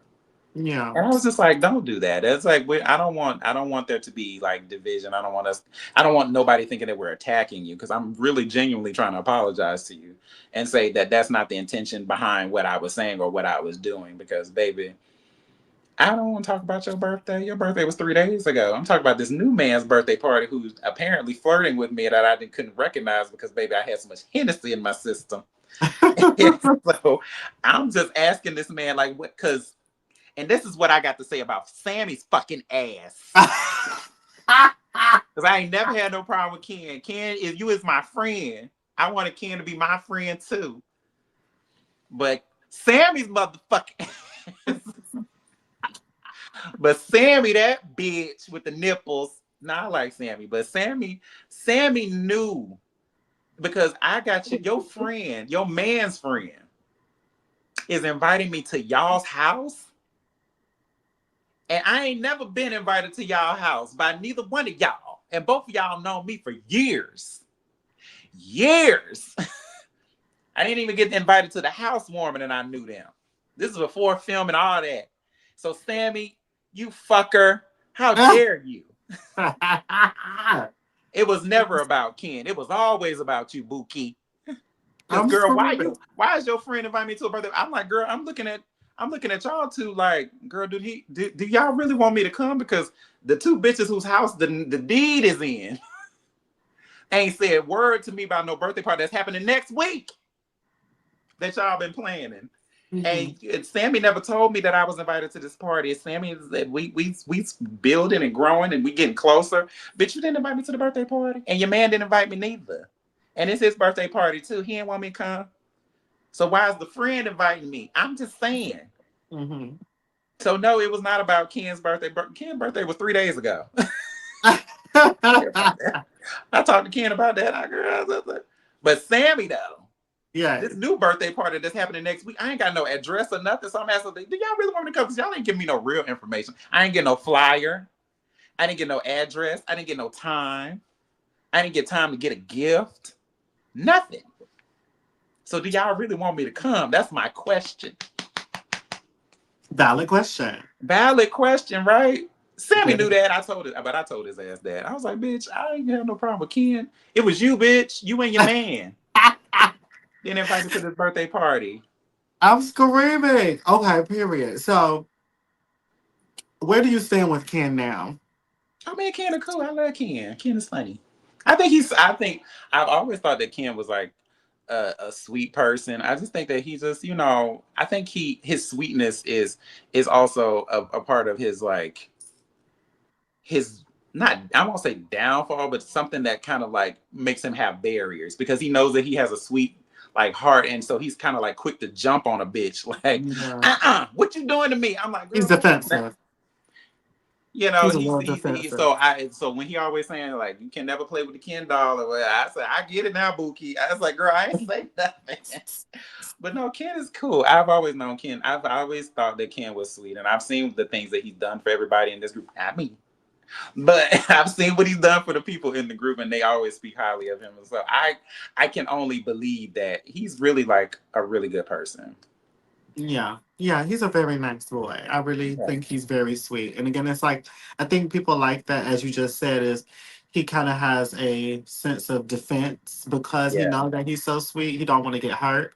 Yeah, he don't want to get hurt, and I could respect that all day long, and I got it. That's why when I could feel energy, and when I felt like okay, I feel like I hurt his feelings when he stormed off. I was like, I tried to immediately like try to make it better, and even when he was yelling and screaming, I didn't take it seriously because I'm like, baby, you calling me all these names, that's fine, Yeah. it's totally good, but don't weaponize your sweetness in this group to get these bitches mad at me because I ain't got time. So you felt like he kind of like rallied the troops against you? I feel like he unintentionally did that. I feel like he was saying that he was just making a disclaimer, like I'm just letting my friends know that I don't want to, be around certain energies and stuff like that, and that's fair. He's like, I can be around. I don't have to be around people if I want. I totally get that from Ken. Like I totally get it. I feel the Yeah. same way, but it's just the manner of putting that in a group chat with all of us. Well, y'all know y'all had your own group chat. You could have did that Yeah. over there. You ain't have to do that in front Yeah. of It comes off of you're trying to make a statement for, and it comes off as a statement of like authority, and then it also comes off as like an ultimatum. Yeah, that's how it felt a little bit. And at the time, it Yeah. was kind of like, damn, I'm already having problems in this group a little bit. But it's kind of like now then that's why I showed the message like, why I'm sitting here apologizing to this man, and he gets right in the group. He didn't even respond to me. He just got in the group and said, baby, keep me Yeah. away from these bitches. I'm like, oh no. I was like, no, Ken, don't do that to me. I like you. No, Right. I like Ken though. I understand like I think it was a learning experience for all of us at the end of the day. But I think Ken is dope. Yeah. And and to be honest, I wish people would stop being so mean to him. Like, stop being so mean to that young man. Yeah. Oh, it's nasty. They was cussing him out. I couldn't even. I was like, damn, like shit. They Yeah. called him every name in the book. I said, that poor baby. Yeah, they were nasty. Real nasty. I don't Yeah, like y'all it. I stop don't like being so mean to people. Yeah, I don't like that the stuff that they be saying. Like it's just so nasty to him. Yeah, I just didn't like how the vitriol that all of y'all got. I just yeah. really felt that way. But we're So gonna get I had to talk to him. I was like, oh my God, because he said something on whose live did he say it on? I think it was yours. Where he said that somebody jumped up in his DMs and said that he will never be a father and that they're glad that he lost that baby. I was like, oh my God. I reached out to him and oh said, baby, that should never. yeah. That is so wicked. I don't understand how some people feel the the energy to even do that. Like, how do you even feel powerful enough to want to do that to somebody, to say that shit to Yeah. somebody? Like, I no, when I watched the episode with Ken in it and he was talking about, losing, I was like, oh, that is just it devastated me. I was just like, that's terrible. It's nasty. It's It's just nasty. nasty, and nobody deserved that. And Ken is like sweet. He don't bother nobody for real, for real. Yeah. Like he got a little mouth on him, but he ain't really like no. Like y'all He's don't have not a mean to. person. He's not evil. I Yeah, he's never not felt that way. evil. Yeah, and I feel like people have been internalizing this show. Like when we talked about it ages back about like the the viewers, not everybody obviously, but the viewers did make this experience of this season difficult because they don't understand how the things that they were saying about these casts, like the stuff. Because I saw the similar post about Ken where it was during one of the episodes actually, and they said it in the comments, and I'm like, y'all don't know how heart wrenching it is to go through a process of having a Yeah, child, let alone a surrogacy, like.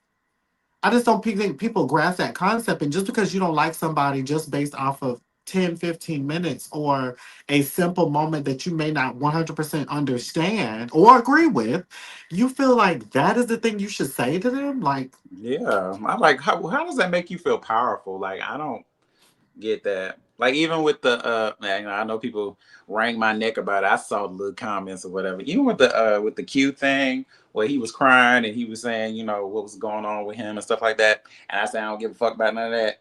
mm-hmm. And that was a real moment. It was. But it was because I had already talked to him about that. I had talked to him about, the things that happened to him and how sad that was for me to watch and how sad I was for, just praying for his, his wellness. And, that's a trauma that he has to go through for the rest of his life. And, I don't wish that on nobody. Yeah. But the fact of the matter is like in that particular moment, I was kind of like, my eyes was on the prize. And baby, you're not gonna cry out of this one. I'm so Yeah. sorry. Like I love you, but you can't cry your way out of this one, Buki. Yeah. But that was not to take away. I would never say like he deserved that and stuff like that. Like that is just I don't like you deserve what's happening to no. Never Yeah. would say that. Never would feel that. Never would want that for anybody because that like I said is trauma and bitch, I have a heart, goddamn it, and I cry too. Yeah. Absolutely. And I'll say this like it's just hard to for people, I guess, viewers to separate the two of what be going on. Yeah. They don't understand. There's a level of frustration that you have coming into it, and we're going to get into Q in a second. But there was a level of frustration that you've had amongst the season that as a producer, but then as a viewer, I felt like there were many of the times that you weren't being heard. Yeah. Do you feel like that was the case for you? And how did that make you feel? And maybe pinpoint some moments where you felt like you wasn't being heard or received. Yeah, there was definitely a couple of moments. Quite a few. The specific one was definitely that lemon squeeze. Like, I listened to everybody else talk. I sat there and ate, and I didn't even eat no food. I drank the little piece of water that y'all gave me. And I waited for it to be my turn. And when I felt like I wasn't gonna get a chance to speak, I was like, okay, is it my turn to talk? And so when I started talking, I feel like everybody was just kind of like trying to like get over it and get past it and move past what I had to say because they didn't give a fuck. And Yeah. I just felt like y'all don't really care about me in this moment. Y'all don't care about me at all. Like, I'm just like a passerby or whatever. And it pissed me off. So I was just like, you know what, fuck it. I flipped the table and I was just like, fuck it. I don't care. I don't like none of these bitches. And I don't fuck with none of y'all, like, for real, for real. And, you know, I went home and I smiled and I went home, had myself a good old drink and went to sleep. And I ain't fuck. Because, you know, at the end of the day, like, I felt like most of the times when they would just talk over me, and then sometimes I would just let them talk because I'm like, bitch, y'all don't want me to talk. Y'all don't want me to talk because whenever I say something, you're gonna have a problem with it. So Yes. me trying to keep the peace and me trying to give grace and stuff like that, because at the end of the day, I wanted us to all have camaraderie. And if even if they were friends with each other and not friends with me, I didn't give a fuck. You know, I would just stay my ass away. So when Ken said I was excluding myself, I actually was. He wasn't lying. But I only came to what I was invited to. So if you're not inviting me to nothing, I'm not coming. Yeah. But I also didn't have no feelings about it. You know what I'm saying? So,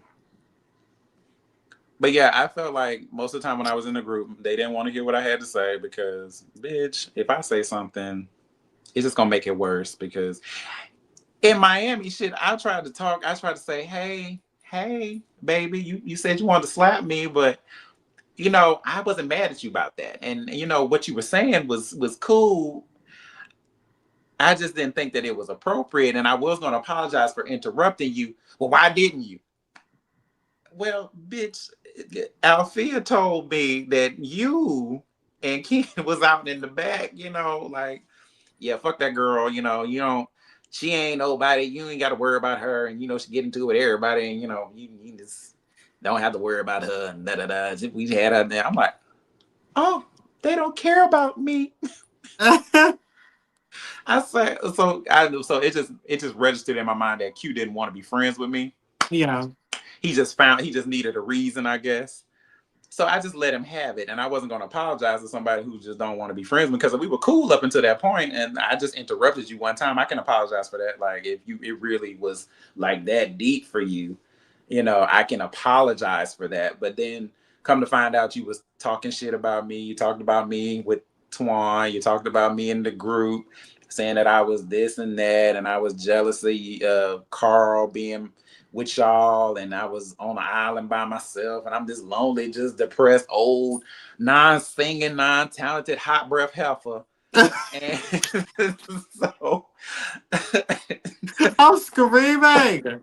so I'm this old hot breath heifer that just don't got no life, and I'm just not worth a two shits. So it's kind of like, damn, am I supposed to apologize to you, or do I deserve an apology? Because I just interrupted you, and I thought we was cool before that.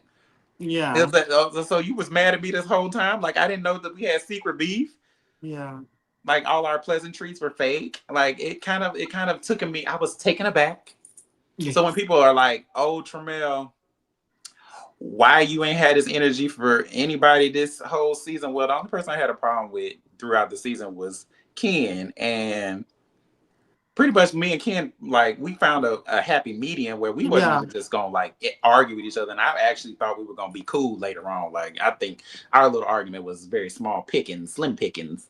But I Hmm. think with the whole cue of it all, that was more of a shock to me than anything. Like because we was cool the whole time. We got to the tail end of the journey, and we're fighting the last 2 3 episodes. Like what is this? Like Yeah. girl, I've always liked you and supported you. I always thought you was cool. Like what? Baby, I looked at the text messages between us like a couple of days ago, and I'm talking about like text messages from last year because we ain't talked to each Mhm. other. But like I'm sitting here trying to hang out with the man, you know. He was talking about going to the movie. I said, "Oh, well, let me know. I would love to come and da da da. We can have a good time and spend some time outside of the cameras and get to know each other. Friendship." Ah, Okay. now I asked him like I saw the message. We say, "Oh, how was your day? How are you feeling? Like, are you okay?" and stuff like that. And he's like, "Oh, I'm good. How are you?" And then like we get to this place where now you want to slap me. Cool. I already knew you was having a bad day. To be fair, but baby, I was gonna let you. I was gonna eat that. I was gonna eat that, and I say, you know what? I interrupted him because people, I interrupted him, child. And they was like, Camille, you interrupted him. Oh, okay, I can apologize for that. It's not my intention. I was just saying, child, I'm trying to make them be friends, and don't try to say nothing. But you're breaking the fourth wall at this point. Like, stop doing that. Yeah. Stop saying the camera's this and the camera's that. And child, these cameras not supposed to be there. And you're not supposed to tell this girl to act right for the cameras because, child, she ain't been doing this all season. She's been acting a fool all season. Yeah. Girl, she gonna look how she gonna look, and you can't help her with that. But you telling Yeah. her on camera is not going to make it any better. It's like not. But that was my own personal feelings, and I was trying to explain that. But then we get to the slapping. So after that, I was like, okay, well, maybe we'll just make up. Maybe he'll call me, maybe he'll text me or something and say, hey, I was having a bad day. I'm like, oh, cool. Water under the bridge. But baby, you doubled down, went to the fifth line of it all, and you snorted that bitch up and threw it in my face. I'm like, girl, what the fuck? I'm I screaming. was just I was floored watching those confessionals and him throwing little jabs at me. I'm like, God damn, bitch. Whoo. That's where It, I think the disconnect comes in because in his interview, he was saying something similar to you, which was he wanted to be friends with you. But then when everything played out and the choices that he made, it literally contradicts that. So can you say, like, with Q, first off, where you stand with him now? Because we're going to get into the stuff that happened at the reunion. But can you say with Q, like, what was the issue for real? Like, do you feel like you ever got a understanding of what the issue was between y'all? I never did. I never will. I think the problem with him is the issue that I have with him is that our one issue was very singular for me. Like that issue about the interrupting you. I can say like I said I can. Our whole interaction was cool, but you calling me weird and you saying that I'm this and that, and I heard he was actually saying something like allegedly. He was allegedly saying that I was like a freak or something like that, freaking freakier. Me and Carl Mm. was like taking boys back to the house and doing stuff to them. Like, I don't know. I heard something like that. And that's what he actually said that in Miami. Like, I'm like, girl, what are you doing? What Yeah, is this? What even is this? yeah, So then he goes into his after show and he says that me and Nova are declassing the show. I'm like, I'm as bad as Nova? I'm I screaming. heard this. I was like, we're declass. I'm declassing the show with Nova. Me and Nova are the worst. Like, together on the same like Together. level. I love you, Nova, but the same. Like, oh my God. I was floored. And so then I saw some other things. I heard that he was going on panels saying that I was throwing rocks and hiding my hands and just trying to really do this whole smear campaign against me. And I'm just like, boy, I ain't even. He thought I didn't see none of it. He thought I didn't hear none of it. So he was just very happy to do it, happy to jump up on any live that will have him to dog me out. And I was just like, Buki, I'm not. I thought we was gonna make up. This I Yeah, just. You just said you wanted to slap me one time, and then just because I interrupted you, like this is a very slippery slope. This is very very like steep, yeah. and I'm trying to figure out like how did we get here? Because you said you wanted to slap me, but I'm the problem now just because I interrupted you, and I don't know what else there is. Like, what else is there? And then we get to I remember seeing it on Aaron and Roland's live. And child, they was talking about Noel. They was dogging Noel out. God bless. They was dogging Noel out about his music or whatever. Lord. And randomly, I see Q in the comments jump up to say, "Well, name 5 Tramel songs." I was there for that. Yes. Yeah, I saw. Girl, you don't think I don't see these things? You was dogging me out. And so then when we Yes. get to this reunion, you like, yeah, I was having a bad day. Sorry. Bitch! Yeah. Don't you ever,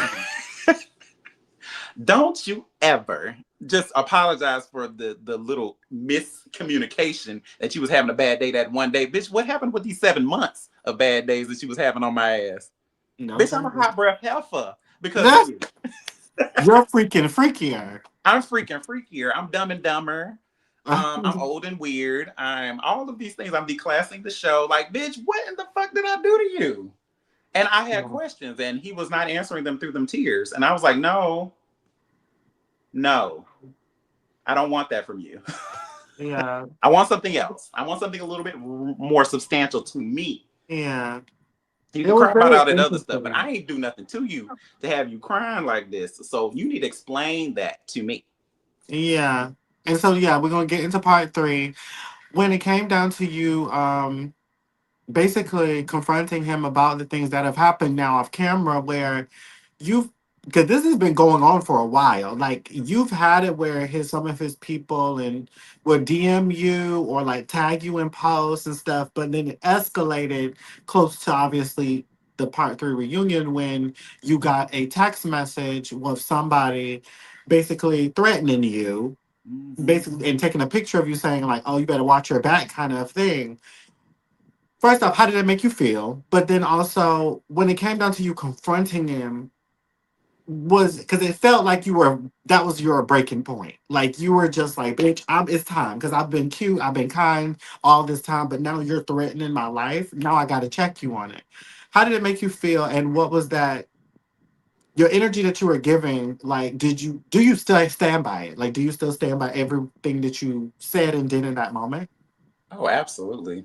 Forever stand by it. I think this first started like the situation where I knew like this was about to get out of hand a little bit, and I was kind of like I didn't understand where it was coming from. It was when the first episode came out, I guess after the premiere or whatever. I don't know if it was after the premiere when I got word that one of his homegirls was up under his post talking about some whooping my ass.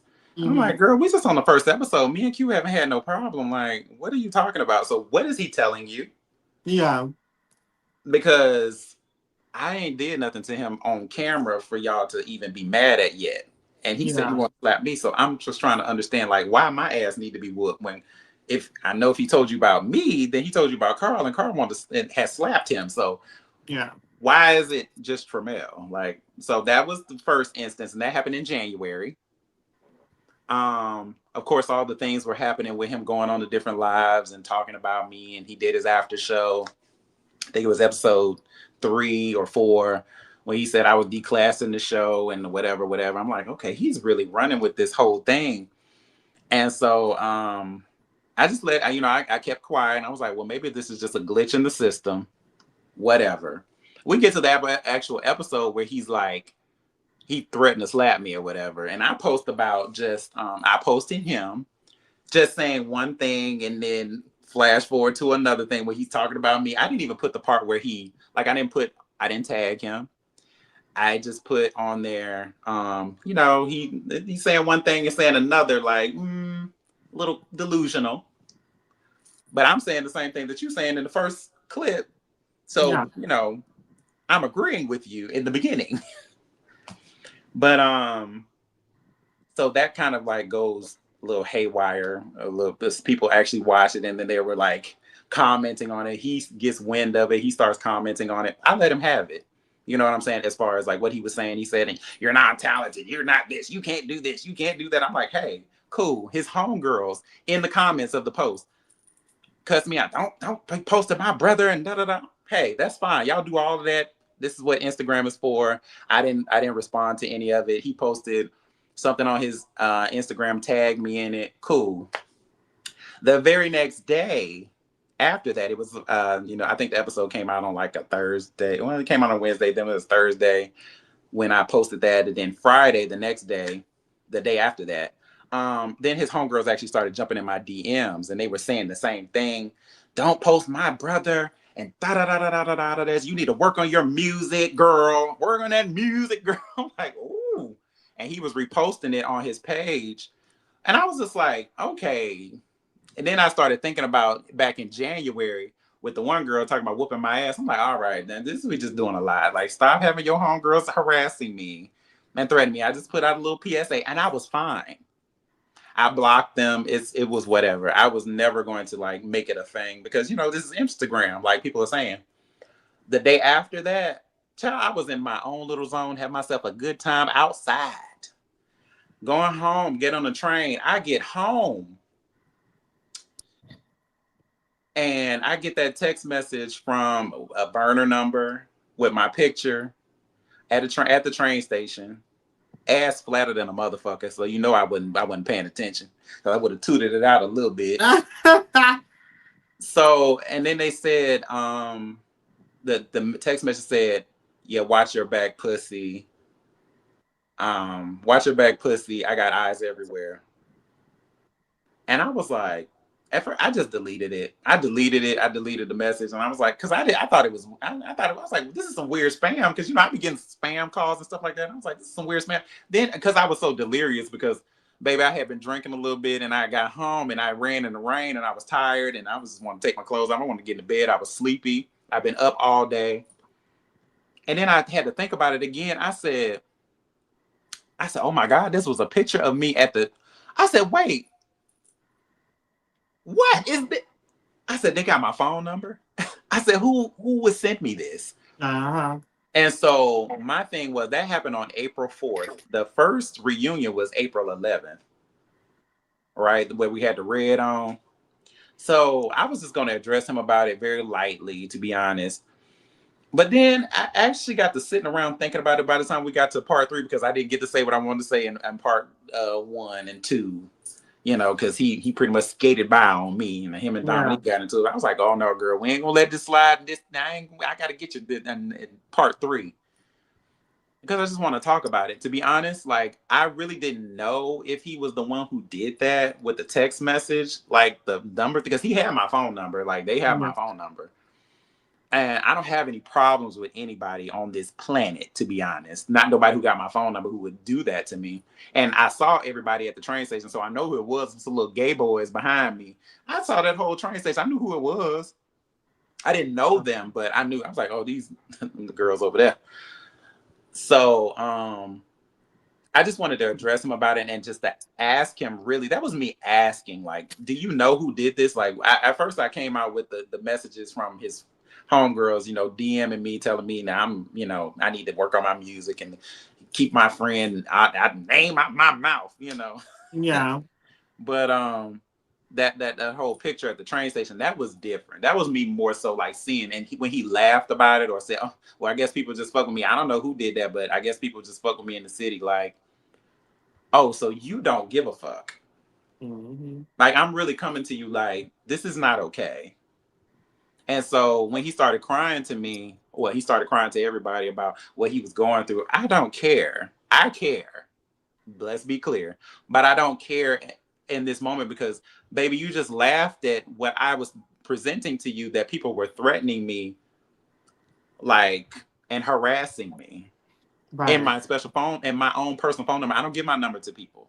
So how do these people got my phone number, and did you really do this? And I'm going to always say allegedly, because at the end of the day, I don't know, because it didn't come from his phone Mm-hmm. number. But it was something that it was just alarming. It wasn't necessarily scary, Yeah. because I'm never nowhere by myself. But at the same time, it's like, I don't want to be putting people in danger, or like, like, this just, it's annoying. Like, this is not what this is for. And all of this behind me interrupting you one time, that just does not make no sense to me. So you got to make that make sense to me, because like I said, I am older, and Carl didn't get none of that, and Dominique was over here full out laughing in your face about whatever the fuck, and you was trying so hard to be friends with them, and I'm the one who actually literally am trying to be your friend. I'm literally trying to be your friend. I've always tried to be your friend. Like, I brought you a gift. You gave me a card. We've always had good conversations. We've hung out outside of this. I've hung out with you multiple times outside of this show. Carl never hung out with you not one time. Mm-hmm. Dominique be looking at you like you crazy and don't want to fuck with you. I'm the one who you laughing at and you trying to dismiss. I like it. It was a certain level of like disregard that I can never come back from with him. I'm not mad at him, but we don't have anything to talk about. We will never have anything to talk about, because the way you fighting for them friendships over there, and I'm just asking for a little bit of apology, like a real apology, Yeah. not this trauma. I'm going through things and you're just expendable to me. Not one of those. I want a real apology from you. And if you can't give me that, don't worry about it. Valid. Very valid. I thought it was unfortunate that it even got to that place. Like, I didn't think that any of y'all, like, even when it came down to some of the most heaviest parts, I felt like It wasn't enough to threaten each other, commit bodily harm, force. Like Yeah. it really wasn't, and it's unfortunate because I do love Q. I really enjoy him. I think he's a good time. I think also that he needed to really work through some of his traumas that he experienced. Both during filming and before, I think he just didn't really know how to express himself, and it still pegs the question too. Is that similar to what you said? Is what was it about you that kept this thing going versus him being able to fix things with Carl after Carl slapped him, and Yeah. also with Dominique, who basically was reading you for filth. It's like, why is it that she has so much energy? And how did it feel when it came down to viewers who, I guess you can say, felt like you were being a mean girl for basically standing 10 toes on how you felt and what you were experiencing from him? But his response to it was to basically retreat or Right. cry. Like, what did you feel about that? I feel like people who are saying that I was being mean to him, I guess they really just, y'all really just don't like me. Y'all really just don't like me, and that's fine too. Or y'all really just want to hold him up because y'all see some tears, and that's totally fine too. I'm fine with all of that. But at the end of the day, I matter in this world, and how he made me feel and how he has been diminishing everything that I've done and everything that I tried to be to him and how I operate in this world and in this industry. Yeah, He's belittled everything about me, from my looks to my talents to my just my everything. Girl, I'm a hot breath heifer to him. yeah, But like somebody who never, like Carl never reaches out to you. Carl never wants to hang out with you. Carl will repost a little something from you every now and then. I saw him repost some shit for everybody. He'll do it for everybody. Carl's just a friendly bitch, but he ain't gonna be yeah, friends with y'all. He's friendly, but he's not gonna be friends with y'all. He's not trying to hang out with y'all. Like I literally was reached out to you, said, let's go to the movies or something. Let's do something. Let's hang out. Let's go somewhere. Let's go, party. Let's da da da. We hung out at a party. We hung out a couple of times at parties and clubs outside of filming. Dominique literally don't. He said to you multiple times that he don't like you. Yet you're engaging in. I want to be friends with him. I want to be friends with him. I want to be friends with him. And I'm just like, this man is telling you he don't want to be friends with you. yeah, Carl literally has done nothing to show you any type of friendship. God bless. I love my Carl, but he didn't showed you nothing to show you he want to be friends with you. yeah. Me, I actively tried. Actively tried. I'm hugging on you at goddamn in the Pride Park.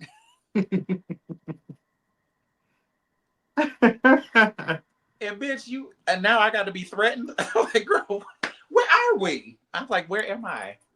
But at the same time, you will never. I think I'm just not the friend. I'm not the type of friend that he respects. I'm not the type of friend that he feels like is going to give him some motion. He's just kind of like all these other people out here that just want to be up under the main character type energy, I suppose. I guess I don't give main character type energy to him. Mhm. But I'm a genuinely good person. Like if I try to hang out with you, I'm trying to hang out with you. So Yeah. at the end of the day, if you don't want to hang out with me, you looking for main character energy, you ain't gonna get that over here, Bookie. Cause I ain't never gonna let none of you bitches get up under me again. Child, I will steer it alone before I let a bitch be my friend because they trying to get a little come up or they trying to be part of some little friend group. Girl, I'm an extra for life. Come on, extra for life. Extra for life. I don't want to be an elite ever. I don't want to be in no groups. I don't want to be grouped up with no bitches. I don't need no help. I don't want no help.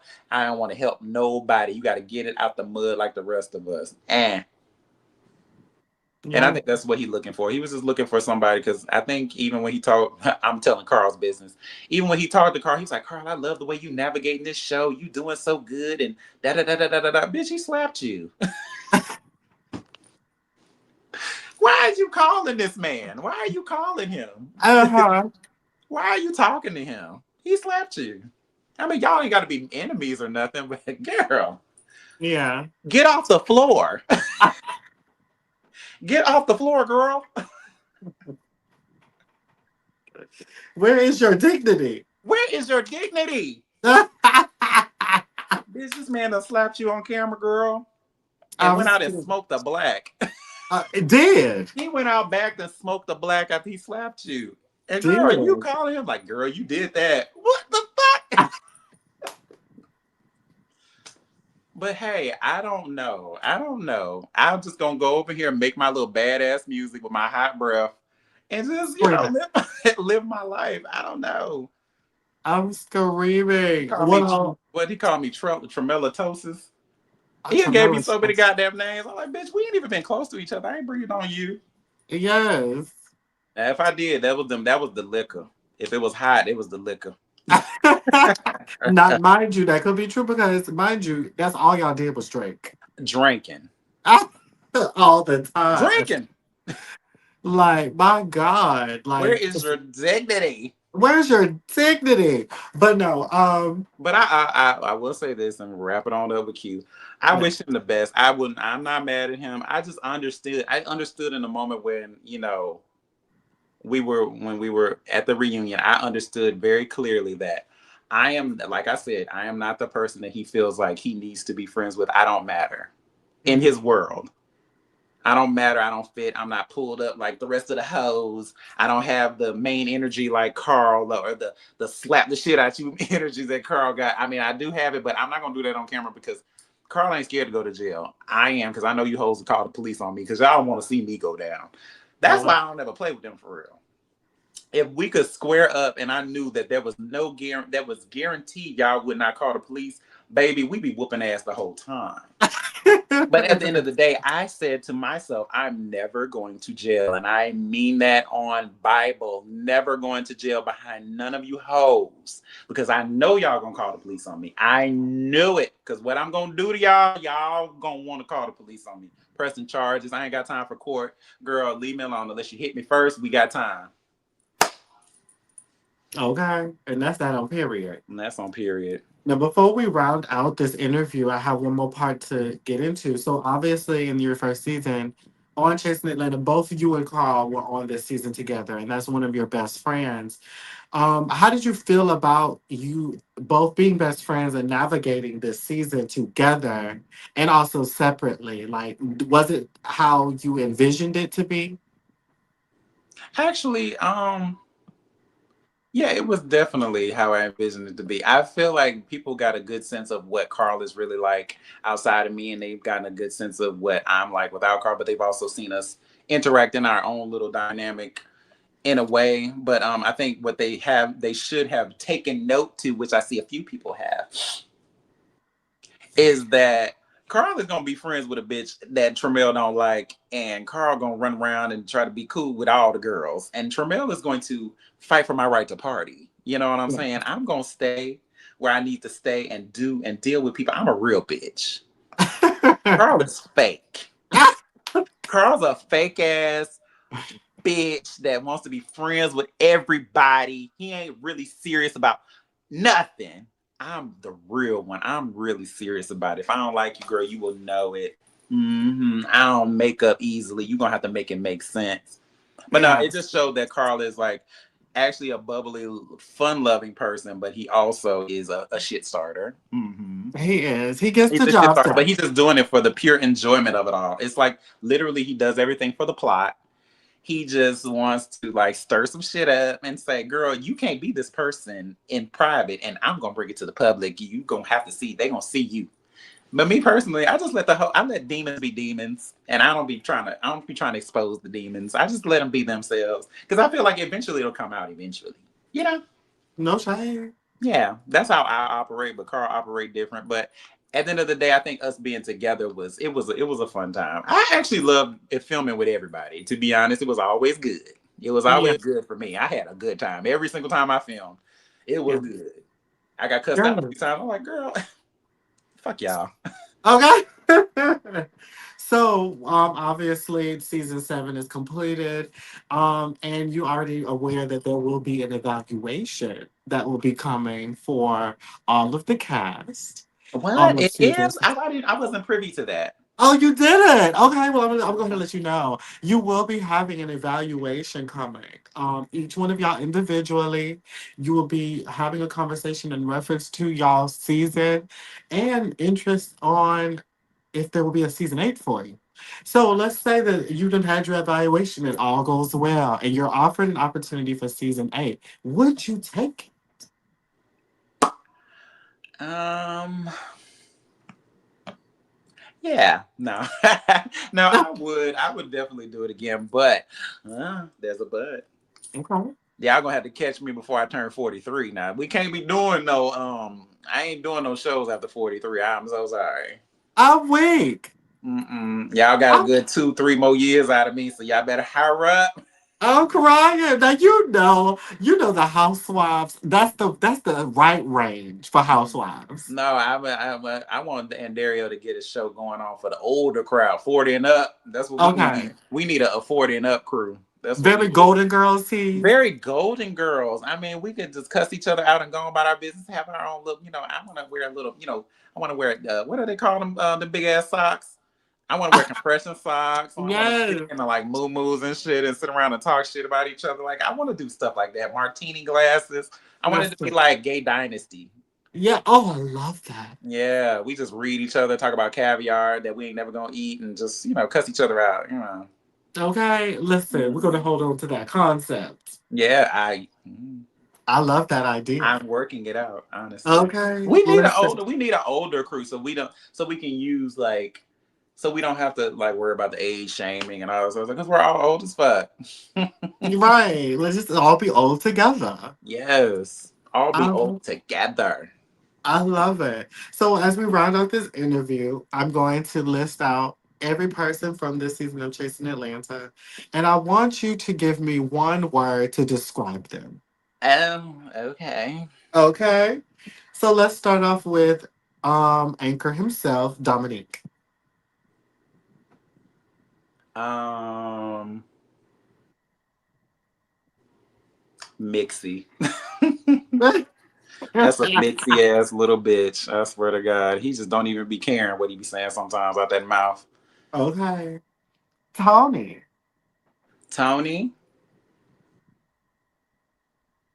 compassionate. I She's love a Tony. compassionate type of lady. Tony's really sweet. I don't know. I just feel it be hurt my feelings seeing all these comments, but I just be like, you know what?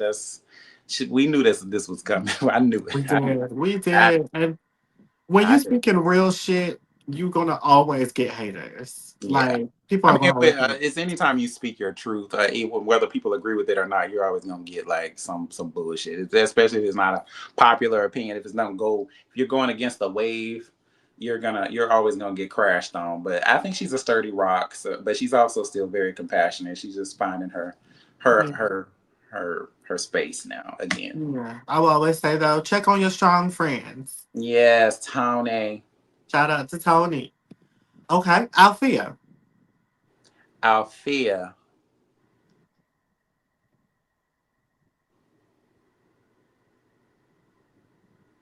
I want to say a mother because she does everything for her son, and I think that that's a beautiful journey that I wish was captured more of. And I do know that a lot of her absence was due to her having to be a mother, so I would call her mother. She's just she did what she had to do when it came to her son. So girl, you be that mother. Okay, we will never discount a mother being a mother. A Okay. mother's journey is a one to be watched because baby, I'm watching my mama. I'm like, girl, I don't even know how. Okay. How? Listen.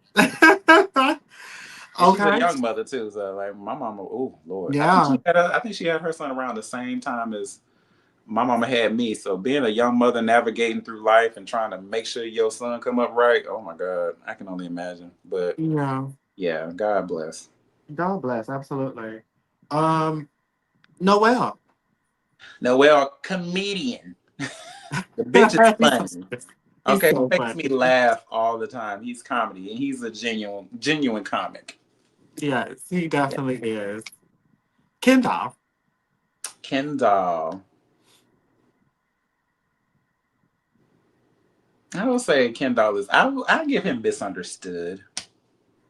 I think a lot of things that he be going through, he don't share with a lot of people, and he's very, very, very like But he's very sensitive up underneath all of that, and I think a lot of people don't realize that. And I think he's just trying to, stay above the fray. So I'll say misunderstood.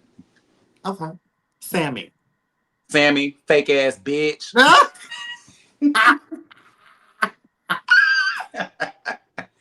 No, Sammy's. I'm gonna give him talented. Sammy is so talented. If that bitch would just stop being so obtuse and stop being so goddamn boop boop boop boop, we would actually get some shit done. But no, he's super talented. That man is talented as fuck. He can dance. He can rap. He look good, little bitch, But Mhm. no, I think Sammy's very talented. I give him talented. I love me some Sammy. I hate to show a little favoritism, but I love Yeah, I be Sammy. showing favoritism too. Even when he was being a fake ass bitch to me, I was like, girl, I still love you. I can't. uh I live for Sammy, But Sammy honey. he's never been fake to me. But that, I'm like, girl, why is you acting like this though? You acting like, I ain't even do nothing. Girl, shut up. He's Well, a real, listen. I ain't do nothing type of chick. Listen, I would love to see it if, both of y'all come for season 8, baby. Y'all gotta have a conversation. We're gonna have to Oh, talk we've been about this. having a conversation. We got the song is written. We just gotta work on getting it together. I'm Yes, working with absolutely. Sammy. I would love to work with Sammy. I've been Yes. wanting to work with Sammy for a long time. Y'all will make a cute song together. It's gonna be I'm rap. I live. Nova. Nova, a shit starter. My girl be starting some shit. I Shout swear, out to my girl. shit starter. Yes. But she's also like, child. Nova is a fool. Nova is foolish. She be killing me with her goddamn antics. I swear to God. I swear to God, she kills me with them antics. She Yes. did all that shit on that show. Then she ran her ass on over to Karamo and tiptoed with that goddamn man in her hand. I'm like, what the fuck? I was like, girl, now she went on that show playing these little games with people, just like she Pure played up over there. cinema. She's a cinematography type of lady. Yes. That girl is funny. I DM'd her. I said, girl, you are a fool. She said, I know, right? She said, baby, I just went for the free food or whatever the fuck she said. I went for the free flight or some shit. Okay. Or I did it for a check. I said, girl, you better do it for a check. I'm about to take my ass on over there and conjure up a story too, goddamn it. Oh, listen, that's how you do it, honey. Go get you a little Mm-hmm. quick little one too. Yeah. I'm have Nice. everybody feeling sorry for me. Hello. But no, I think Okay. Nova's a little shit starter. I'm gonna leave it like that. She's a shit starter. Yeah, she's a little shit starter, but we And she love was her. a shit starter, but I love a little. I mean, we need a little shit, man. She took a big ass dump though. She did. She totally did. She took a big ass dump.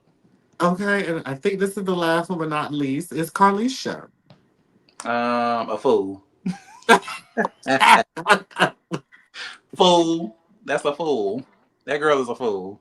When I tell you that bitch was just running around just doing shit, just eyeballing, just trying to figure out something to do. I was like, girl, this girl is a fool. But he also kept the story going, kept the story pushing. So he is needed. He's a needed fool. Yes. So I'm gonna give you some fun last minute questions, and then we're going to give the final question of the night.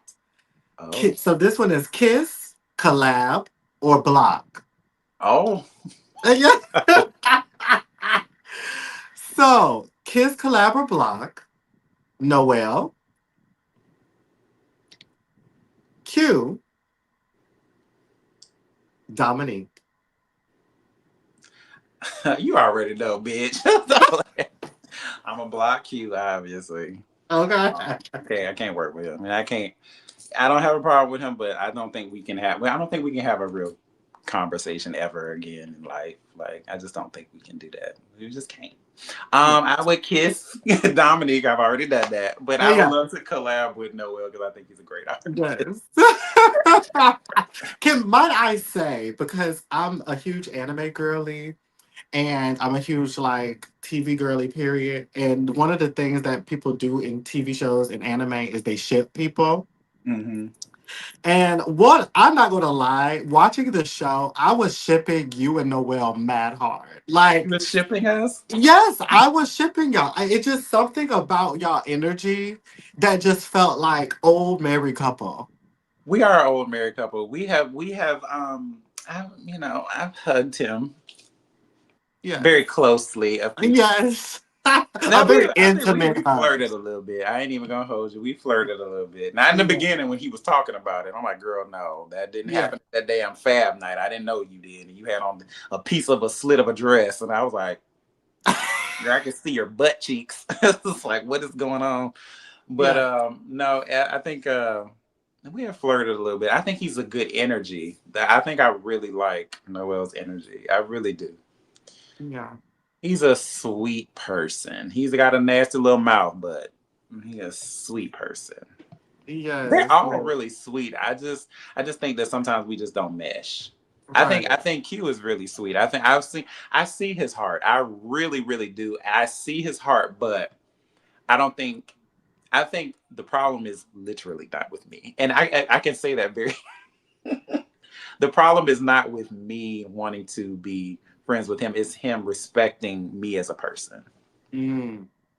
And I think that that will always be a problem for me because you just don't even respect me. But I still think that he's sweet. I think he's a good friend. I've seen him be really good friends to everybody else. So I would never say that he's a bad person, but I just don't think he respects me enough to see me as human. Like, I don't even think that bitch see me as a human being. Like, at this point, it's like, girl, I was just a Yeah. punching bag for you. Yeah. Yeah. I Yeah, feel so I that. just have to stay away from that. But I think he respects everybody else on the cast but me. Mm. And That's important. that actually kind of hurt my feelings at the reunion. And then when I really when I reconciled it in my brain, I was like, girl, give me some of them wings and them that shit that man was cooking. Okay. I But yeah, live. that man don't like me. He don't respect me as a human being. So child, I'm gutter and trash to him. Hot breath heifer. Hashtag. Hot breath heifer just sends me. It will. But listen, I really live for you and Noel though. Like I think y'all just have a cute dynamic, a cute banter. You know, like how when you at work and you end up having like that work husband or work Mhm. wife. That's what I see for y'all. Because even at the reunion when in part two reunion was it part two? Yeah, part two reunion when Noel and Nova was going at it, and I see you on the side like calm down. Like it was like you was trying to tell your wife to like chill out in the restaurant. That's how it felt. I was telling him, I was like whispering, he was like, baby, don't say that. Oh yeah, Don't like it's all say right. that. It's Don't good. say that. You wear dresses. Ah. You can't say mean stuff to trans women.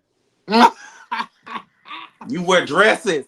These were dresses. I'm You wear screaming. dresses. You can't take your ass out in front of them people. And that's And how they you know look it's at you like you serious. transphobic. You gotta shut the fuck up. Yeah, you know it's serious when you talk to you too. Yeah, I was like, I was like, please don't. I said, shh, don't say that, don't say that. And he was just like, he's like, no, fuck that. I'm like, no. Listen, he was when a woman's fed up. When a woman's fed up, Okay. not a thing about you. There Okay. ain't nothing you can do about it. That's it.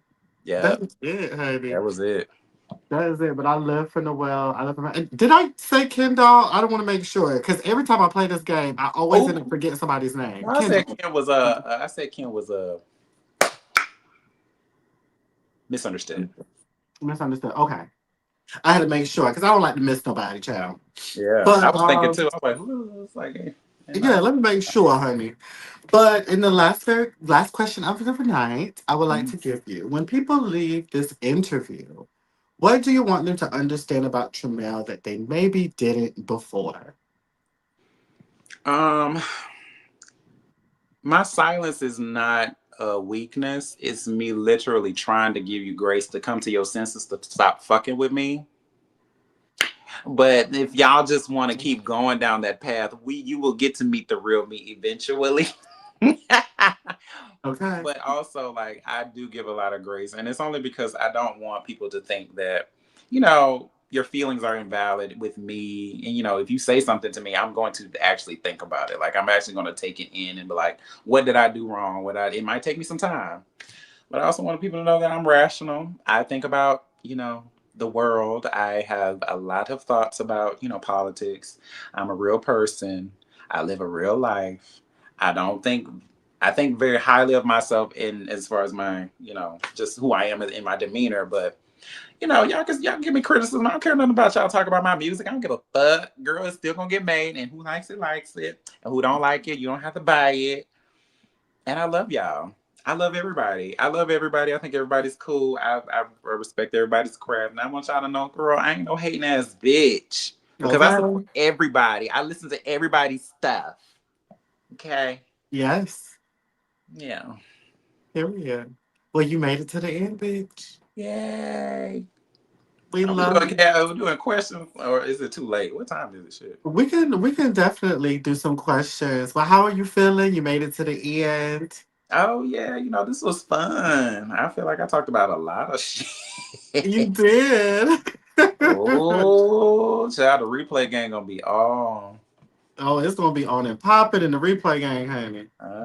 Y'all got Let into me- my business. Yes, let me drop the link for the people of Potomac. Oh, how many people up in here? 'Cause I don't even know. It's about 70. Are you kidding? No. Bitch, there's 70 people up in here? Yeah, but it was 68 now, but yeah, it's like in Girl, that there's range. 68 people up in here? Yeah, 69. Ooh, girl, I thought it was like 10. I Listen, thought it the was 10. I people, was just talking all reckless and shit. not G status returned that girl, we don't know. Oh, G I Status thought is it's all out. now. G Status season 4 is out now. I think they have like five or six episodes out now. You better go Yes, they're watch them. playing it right now. And then he re-released the old episodes He did. recently. I want to check. Yes, he released both. He released season one at first when the new season of G Status started, and then he just recently released season two, like maybe a week or two ago, something like that. Yeah, Mm. I haven't gone to go check it. It's what is the channel called now? Because it doesn't change so many It's names. called like Evolution TV or something. Ah, Perfect Stream TV. I don't know. perfect. Yeah, perfect stream popular. Perfect. Perfect. Perfect. Perfect stream something. Hold on. Child, just look up G Status and click on whatever channel that is. Yeah. Because, people going to click this and be like, oh, this is a shady ass toy. Let me look it up. Girl, you are shady. I am, but not right now. Let Ooh, me some see. people are in the buzz. Yeah, I only seen like 3 comments. I thought it was like 10 people up in here. Oh, no, the people were commenting. Oops, some people are just in the bushes. It's probably 10 comments. I seen the Yeah, it's same like three a people. few I seen the comments, same but 3 people everybody commenting. else is I'm in the like, bushes. It's called Perfect Stream Reality. That's what it's called, everybody. yeah, I knew it was perfect. Some. Yeah, I was about to say Perfect Population, but that was his clothing line, I think. That was that called. I don't Mm. know. But yeah. See, as I dropped the link, everyone. If you have any questions, comments, or concerns for Tramel, please come on in.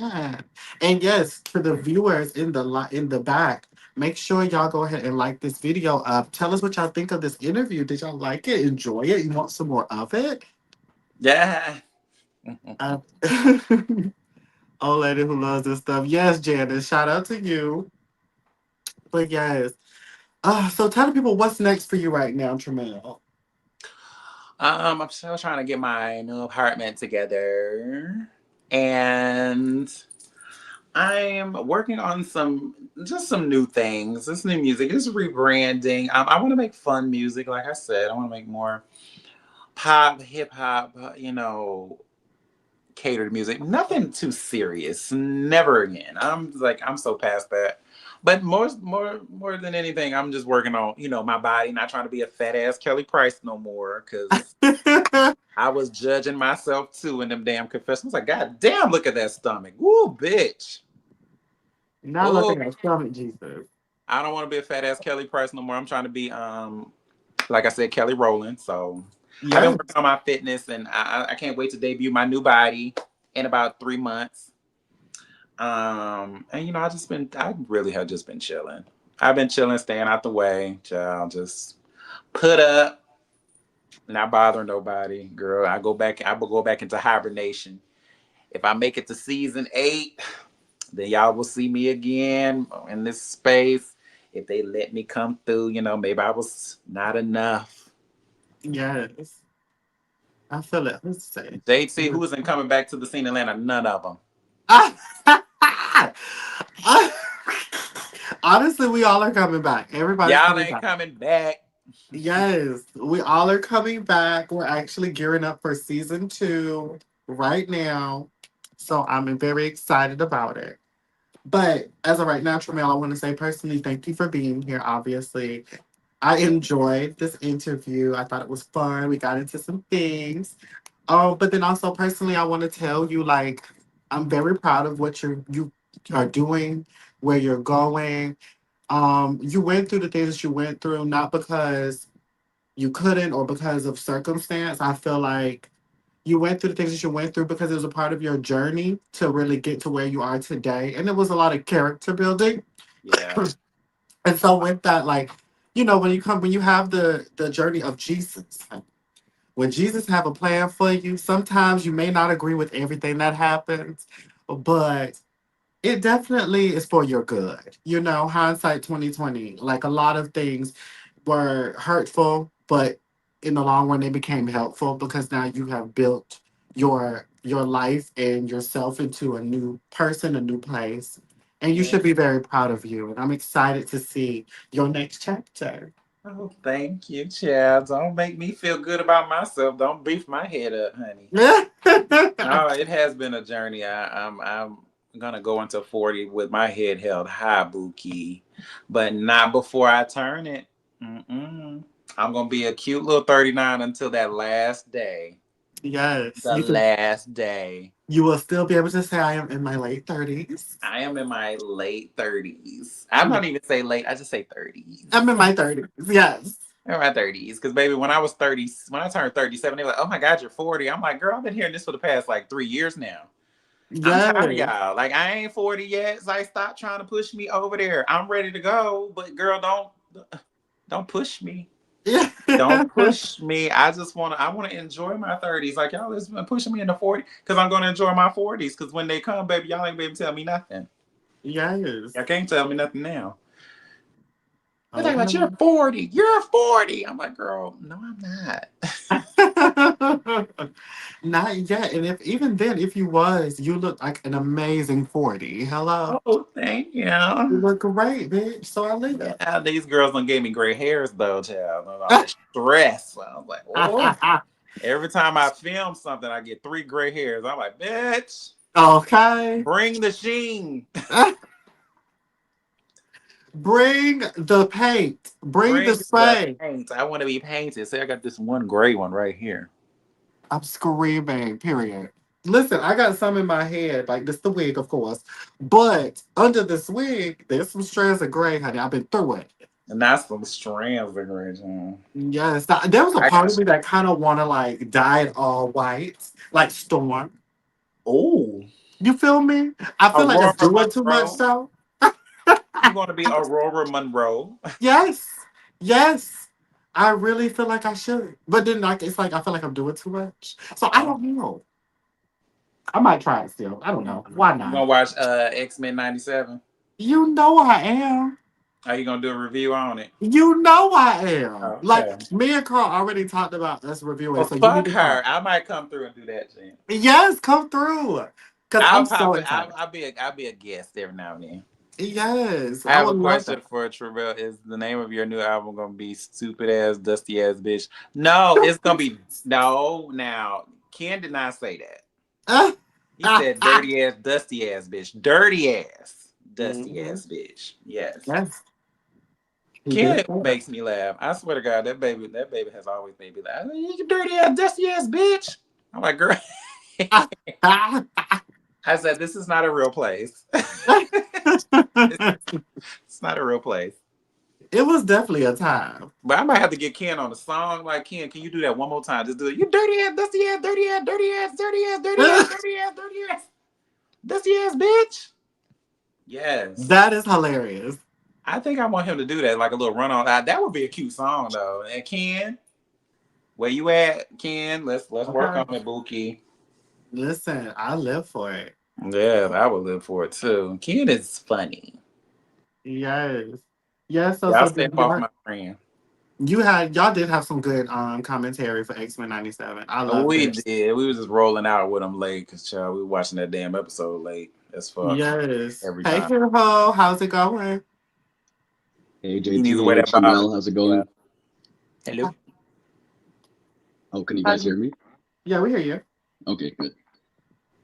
I just had a few questions for Tramel, of course, and maybe some for JT as well. Okay. Okie dokie. So, I guess I'm wondering, like this season, you're kind of cool, calm, and collected, right? For the Mm-hmm. most part. So I understand kind of, rising above the hate and, being the bigger person, especially as you grow in age. I definitely can relate to that. But I think on these shows, it can kind of come off as like you can be a doormat and people feel comfortable kind of stepping all over you if you let things kind of pass. So do you think like, even Q, you kind of let him know, why don't you check Carl and Dominique like this, like how you're doing me? And I feel part of that is because, you know, they've kind of put their foot down. So do you think that's something, I don't know, how do you respond to that, I guess? Yeah, so what I said earlier was I think Q had got very comfortable Hmm. dogging me. And I guess he got very comfortable dogging me, but Carl he never said nothing to Carl. Him and Carl never had an interaction other than the slap. So Right. Carl actually put hands on him. So he was just like, "Oh no, I'm not gonna play with that over there." And Dominique pretty much slid up under the rug on him for the most part of the season because Hmm. they never had an active outward issue until the end when Dominique finally let it be known, like, "Girl, I really don't like you." So I guess he was banking on hoping for that friendship to still continue with Dominique, and with Carl, he was kind of like, "Bitch, you gonna put hands on me, so I ain't gonna say anything." So Tramel, I got Hmm. you. I got my foot up your neck, and I'm gonna get you. But the issue is for me is that where we started with the whole me interrupting him thing, that wasn't enough for him to want to put his foot on my neck. You know what I'm saying? Yeah. So I'm just like, Yeah. you're putting 10 energy on a -2 type of problem because it definitely could have just been a conversation of just like, hey, I didn't mean to interrupt you, girl. We still cool. But you wanted to escalate the issue. So Right. for whatever reason, maybe because he needed the drama piece and he wanted to come down on somebody because I guess all of he felt like his friends were doing the same. So he just kind of was just like, yeah, let me get on that bandwagon and let me Yeah. tear this bitch up. I'm like, girl, no, no. I was trying to be friends with you. That's the only reason why he slid through there. That's why I Yeah. gave him so much grace, not because I was like, I really was like, we made it to the end of the show. Like we literally made it to the end of the show. It was like that filming at the pole dancing, that was in September. We wrapped in when? When did we wrap? We wrapped in Uh, September. September. Yeah. So that was like literally the end. So why am I gonna fight with you now? Right. That's how he slid by on me. But oh baby, So if you do come back, are like, will you be checking things at the door as soon as someone tries you? Are you gonna check them so they don't, because I think if you gave them that part 3 reunion energy like early on in the season, honestly, I don't think a lot of people would have approached you the same way they have. see, that's what y'all see. Yeah, that's how I know y'all not watching the show. Okay. Tell me how I'm No, not but I'm watching saying it. so in season 8, yes, definitely. If I was to be asked back, yeah, I'm getting y'all bitches at the door. But I was getting their asses at the door in the first couple of episodes, which is why that one boy left. They blamed me for Sebastian leaving. I don't know if you want to go to episode 3. I watched it. Episode 3, Dominique says at Ken's house, he was like, I don't agree with Tramel did to Sebastian, but it is what it is. Like I did something to him, I ran that bitch off. That I wasn't playing with them hoes. That's why they stopped fucking with me for real. They were scared of me a little bit. They want to stay away. But then when Carl came in, they had somebody else to focus on, but they still used me as a punching bag because I'm trying to. I feel like I'm fighting uphill battles, trying to work my way and be cool with y'all because y'all already standoffish with me because of the hot dog man leaving. That's how they tried to Mhm. portray it. And they'd already been talking about me, how I acted with the hot dog man, and. So there was I checked one bitch and they started running. And then they started throwing jabs from the back Got you. around Carl. It was weird. It was interesting, indeed. Yeah. But yeah, I was checking bitches when I first got on the show. That's why they said, you know, Tramel, you coming off like a villain, and you know, there was some scenes that pretty much got cut, but it was just like, yeah, I was in there. But when Carl came in, I was like, bitch. So where are people getting this energy that so when you're giving people grace, is it on and off camera? Because for them, it's I guess for Ken, for example, he was saying, you say one thing when the cameras are on, maybe, but behind the scenes, you're not, you're a little bit messier. Is that the situation, or is your grace uniform all across? No, my grace is all around. So even with the Ken situation, like he got mad about something that he thought was about him. Mm-hmm. But like I said, that was for Sammy and his man. that illicit shade that he thought. But so I actually gave Ken grace when I said, "Hey." I checked. I called. I hit them DMs as soon as he got mad at me, and I was like, "I don't have a problem with you." He called me a fake ass bitch. I said, "That's cool too." But I'm giving you grace. Like I ain't even mad at you. Let's just reconvene. But then, he did something else. And I was just like, oh, okay, well, we can't be cool right now. And that's where the grace kind of dried up a little bit. But, it was still there for Ken, to be honest, because I was never mad at him about his birthday. I was just like, why is you trying to make it hard for me to be in this group? So I guess one thing that I wanted to see more from you is more so like one-on-one scenes with the people you had issues with, whether that's a Sammy or a Ken. So why not have that sit down with them later in the season at least? Ken didn't want to sit down with me. We talked about that. I said, bitch, don't you ever go make up with Carl and then what my problem with Ken is that he made up with Carl. He went and had a whole sit down with him. They went and did karaoke and everything. He sees me like maybe like a week or two after that. And he kind of like pokes me and says happy Pride, and then I'm just supposed to automatically be cool with him. He mentioned that at his house when him and Dominique were talking. He's like, well, I tried to be nice to Tramel and he just do it. I'm like, baby, I wanted to sit down. Right. You trying to be cool with me just to saying, hey, how you doing? That's it. And we supposed to be cool now. No. But I told him, like, we talked. It wasn't on camera. It was after the reunion or whatever. But if they wanted to have sit downs with me, I was down for it. But they wanted to talk with other people outside of me. They never wanted to talk to me.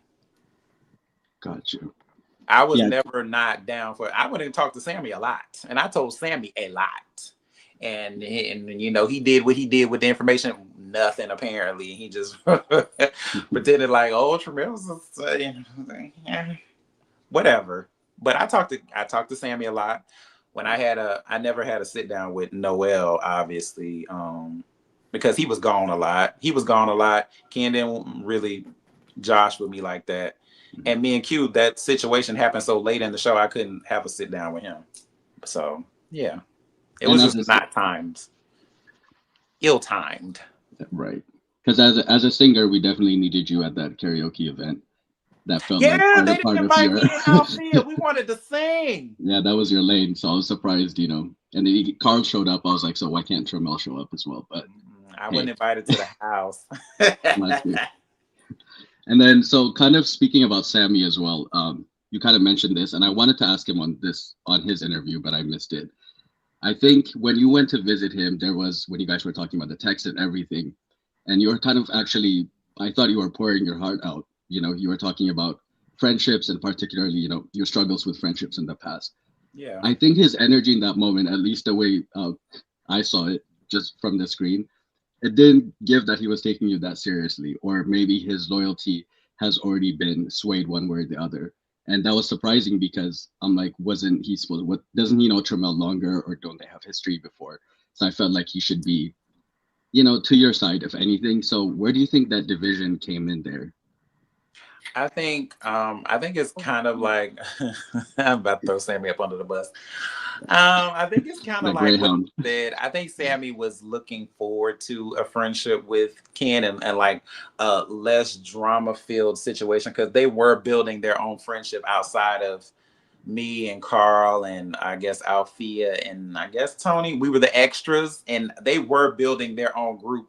Seriously, they were. So Sammy was kind of like a middleman, and I don't think he wanted to play that role of middleman. He was literally like in between. He was the only person from the elites that we talk to on a regular basis, that I talk to on a regular basis. So he was kind of like, yes, he was riding the fence, but he really wasn't riding the fence because he really wanted to be over there with them. He was just like, nah, I ain't gonna make no waves over here. I'm trying to make new friends and fuck y'all. So it was just like, he was not really, I mean, I'm not gonna say that he didn't care about what I was talking about, but it wasn't pressing enough for him to be like, yeah, I'm gonna help you fix this. It was more so like, that ain't got nothing to do with me. Y'all need to work it out. Y'all are grown.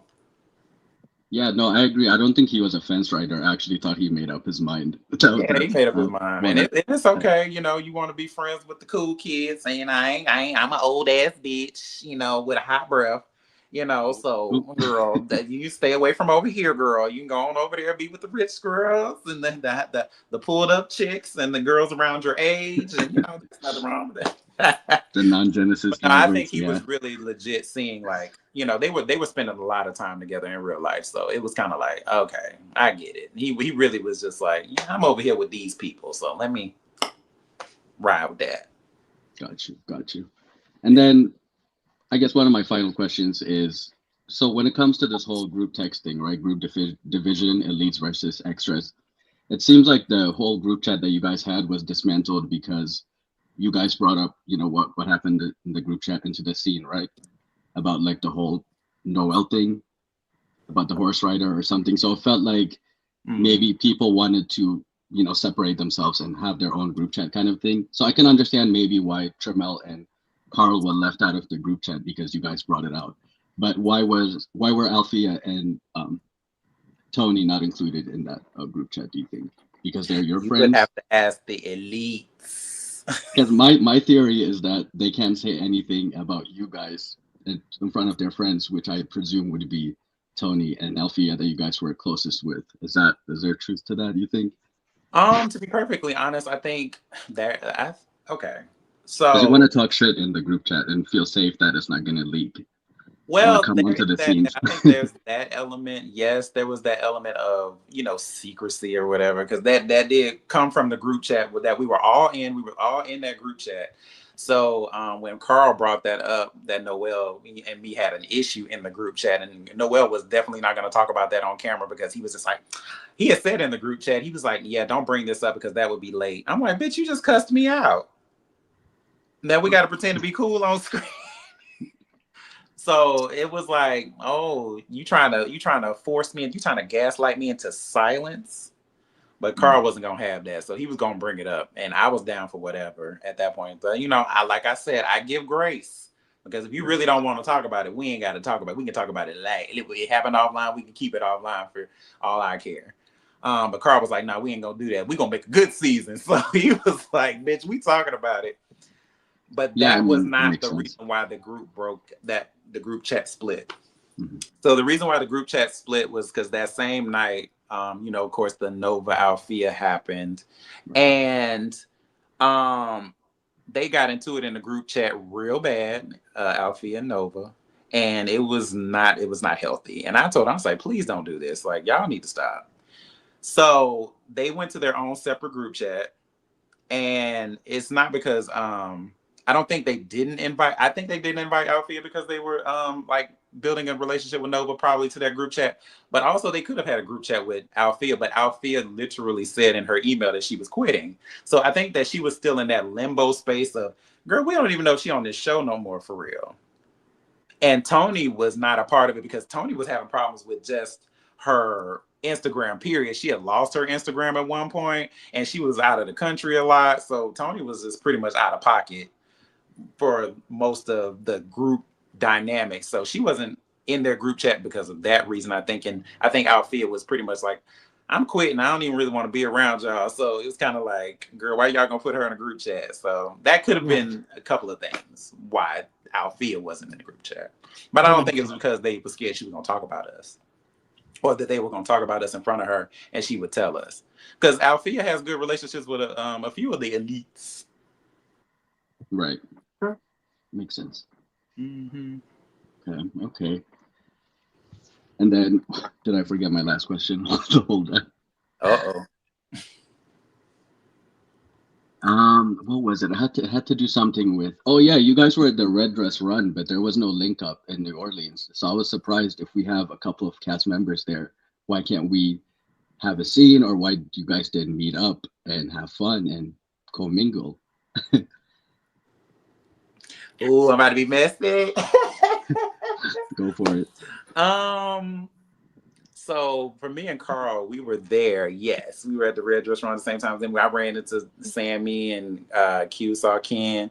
And for us, it was more of a vacation, and there was no production there. So they just really pulled together some footages for them and threw it together like it was a film situation. But they just took some footage from them and said, "Oh, yeah, but we're gonna put that in there for y'all."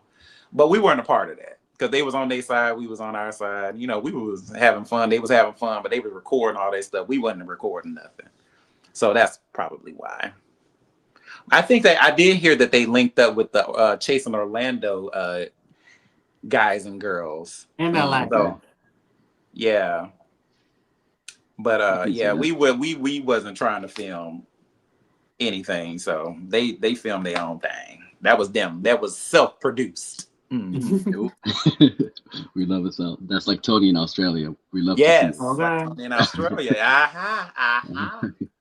Smart man. because I'm like, the JT fly with How her old are maybe. you? Okay. Hey, wait. How old are you? I'm 39 going on to 40.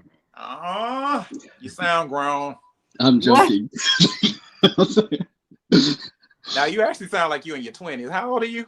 I appreciate that. I'm not in my 20s. I can say that. Oh, you 31. Okay. Yeah. Give or take. Give or take you 34 then. Got it. I'm 45. Let's go with that. Huh? 45 going into 46. Let's go with that. You ain't 40. You can just tell.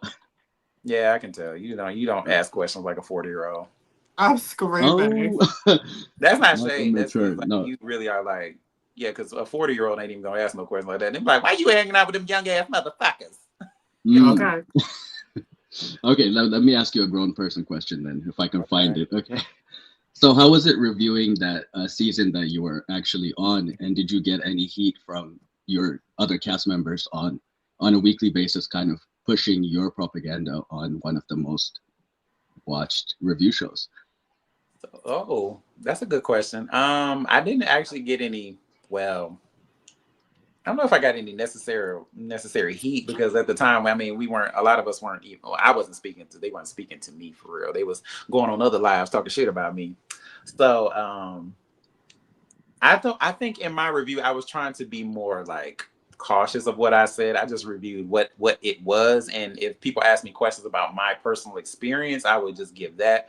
But I wasn't really trying to go in like that. I was trying to keep it very PG to say so. But they still think that I've said things offensive, and I'm trying to pick out what I said, but. Yeah, I think they try to bring up like you was doing your reviews and da da da. I'm like, nah, I really wasn't doing them how I wanted to. Because baby, if I really wanted to tear it down, I could have tore it down. But I was really just trying to be objective and just say, oh, this was a good scene, that was a good scene, because they were. And this person's talented, this person's talented. I like that they did this. I like that they did that. I try to keep it like that because I'm really not. I wasn't trying to push any agendas. I wanted y'all to see what y'all saw and y'all ride with what y'all wanted to ride with. I'm a perfect proponent of, baby, watch the show and whatever you believe, keep it. That's for you, not for me. That's why I didn't watch no other reviews for real. I might have popped in on a few other people's reviews, but I really didn't care what nobody thought about me, honestly. I mean, I can't say that if it was good or bad. I really just was trying to stay away from it because I didn't want to get to a space where I was doing what they was doing that first season, first rookie stuff where you're going on all the reviews, cussing out all the reviewers and yelling at them and telling them, y'all are dumb, y'all don't know this and y'all don't know that. I'm like, bitch, I don't care what you know or what you don't know. Because if you don't know me, you just don't know me. Yeah. And the reviews are not for me. They're not for me to critique. I'm not here to critique your critiques and try to make y'all believe something that you have to believe just because I say it. You know what I'm saying? It's this entertainment. So at the end of the day, like whatever you believe, keep it. But don't bring that shit to my DMs talking to me crazy, talking about some I deserve this and I deserve that. And I a bitch stay up on my DMs and just go on there and stay up in them comments up under the show and under the review that you watch. Don't do that. Okay. Right. So did you think other reviewers were biased towards you and Carl, as the people have been saying? What was That that have they experience been? like? I mean, they say they're showing favoritism because people know you guys, people like you guys, people see things through your lens as opposed to them. That kind of thing was a narrative at some point. Oh, was JT, it? chime in. So let me tell you my methodology, because I'm gonna answer your question, but because I didn't really see that. I mean, I would see certain things like, oh, they said Tramel is da da da da, and they, of course, they know us or whatever. But when I was filming this whole show, I swear to God, when I was filming this whole show, every time something would happen, or something would happen to me, or something would happen to any of the other cast members, I would take note in my head like, "Ooh, baby, that ain't gonna look good for you. Oh, you gonna look good doing that." I knew, like, bitch, you cussing me out about your birthday in a parking lot. That's not gonna look good for you. What you're saying to me, that's not gonna look good for you. You calling me a ugly, dirty, dusty ass, old ass bitch. That's not gonna look good for you. They don't like age shaming. I'm not ugly. I'm not dirty. I'm not dusty. Okay. You can't say that about me. Just like even with the Althea situation, I already knew that was gonna be bad because I'm like, girl, you can't talk to her like that in front of these cisgender women. Cause guess what? They gonna mobilize. I knew it. I was like, Not ooh, this is not mobilized. good.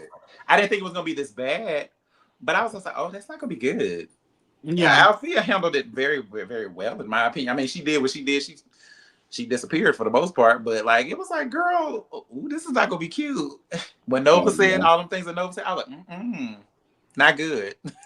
I live for the mass hysteria and people being more offended than the primary person that things happen to, but Right. we won't go there. You said who? um, You said who? He oh, said he thought it's funny the mass hysteria that like the people be so upset more than the person it actually happened to. Right. Because yeah. I mean, Althea was more so looking at her like, girl, what's your problem? It was not like, I don't know, it was like a bullying situation. I don't recall that, but Yeah. I would just recall Althea being like, girl, I don't know what's wrong with her. You I can don't know see what her like problem is with me. It ain't got nothing to do with me. She just mad about whatever she mad about. And Nova would just be like, child, I'm just having fun.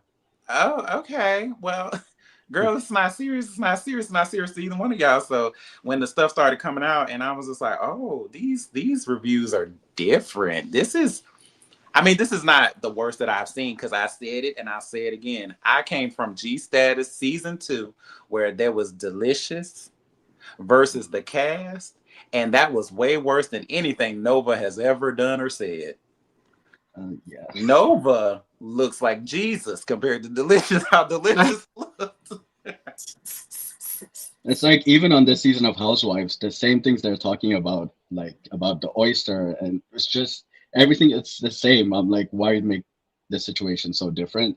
I think people are Yeah. over-identified with the cast and whatever. But yeah, I want to ask you actually, um, how was JT as a creative director Oh, she was for great. you? Yeah, she got a, now. Did you pick the red? Did I pick the red? No, it was kind of like a mutual thing. Mm. Kind Like of for the mutual. reunion? Yeah, I it was was a mad.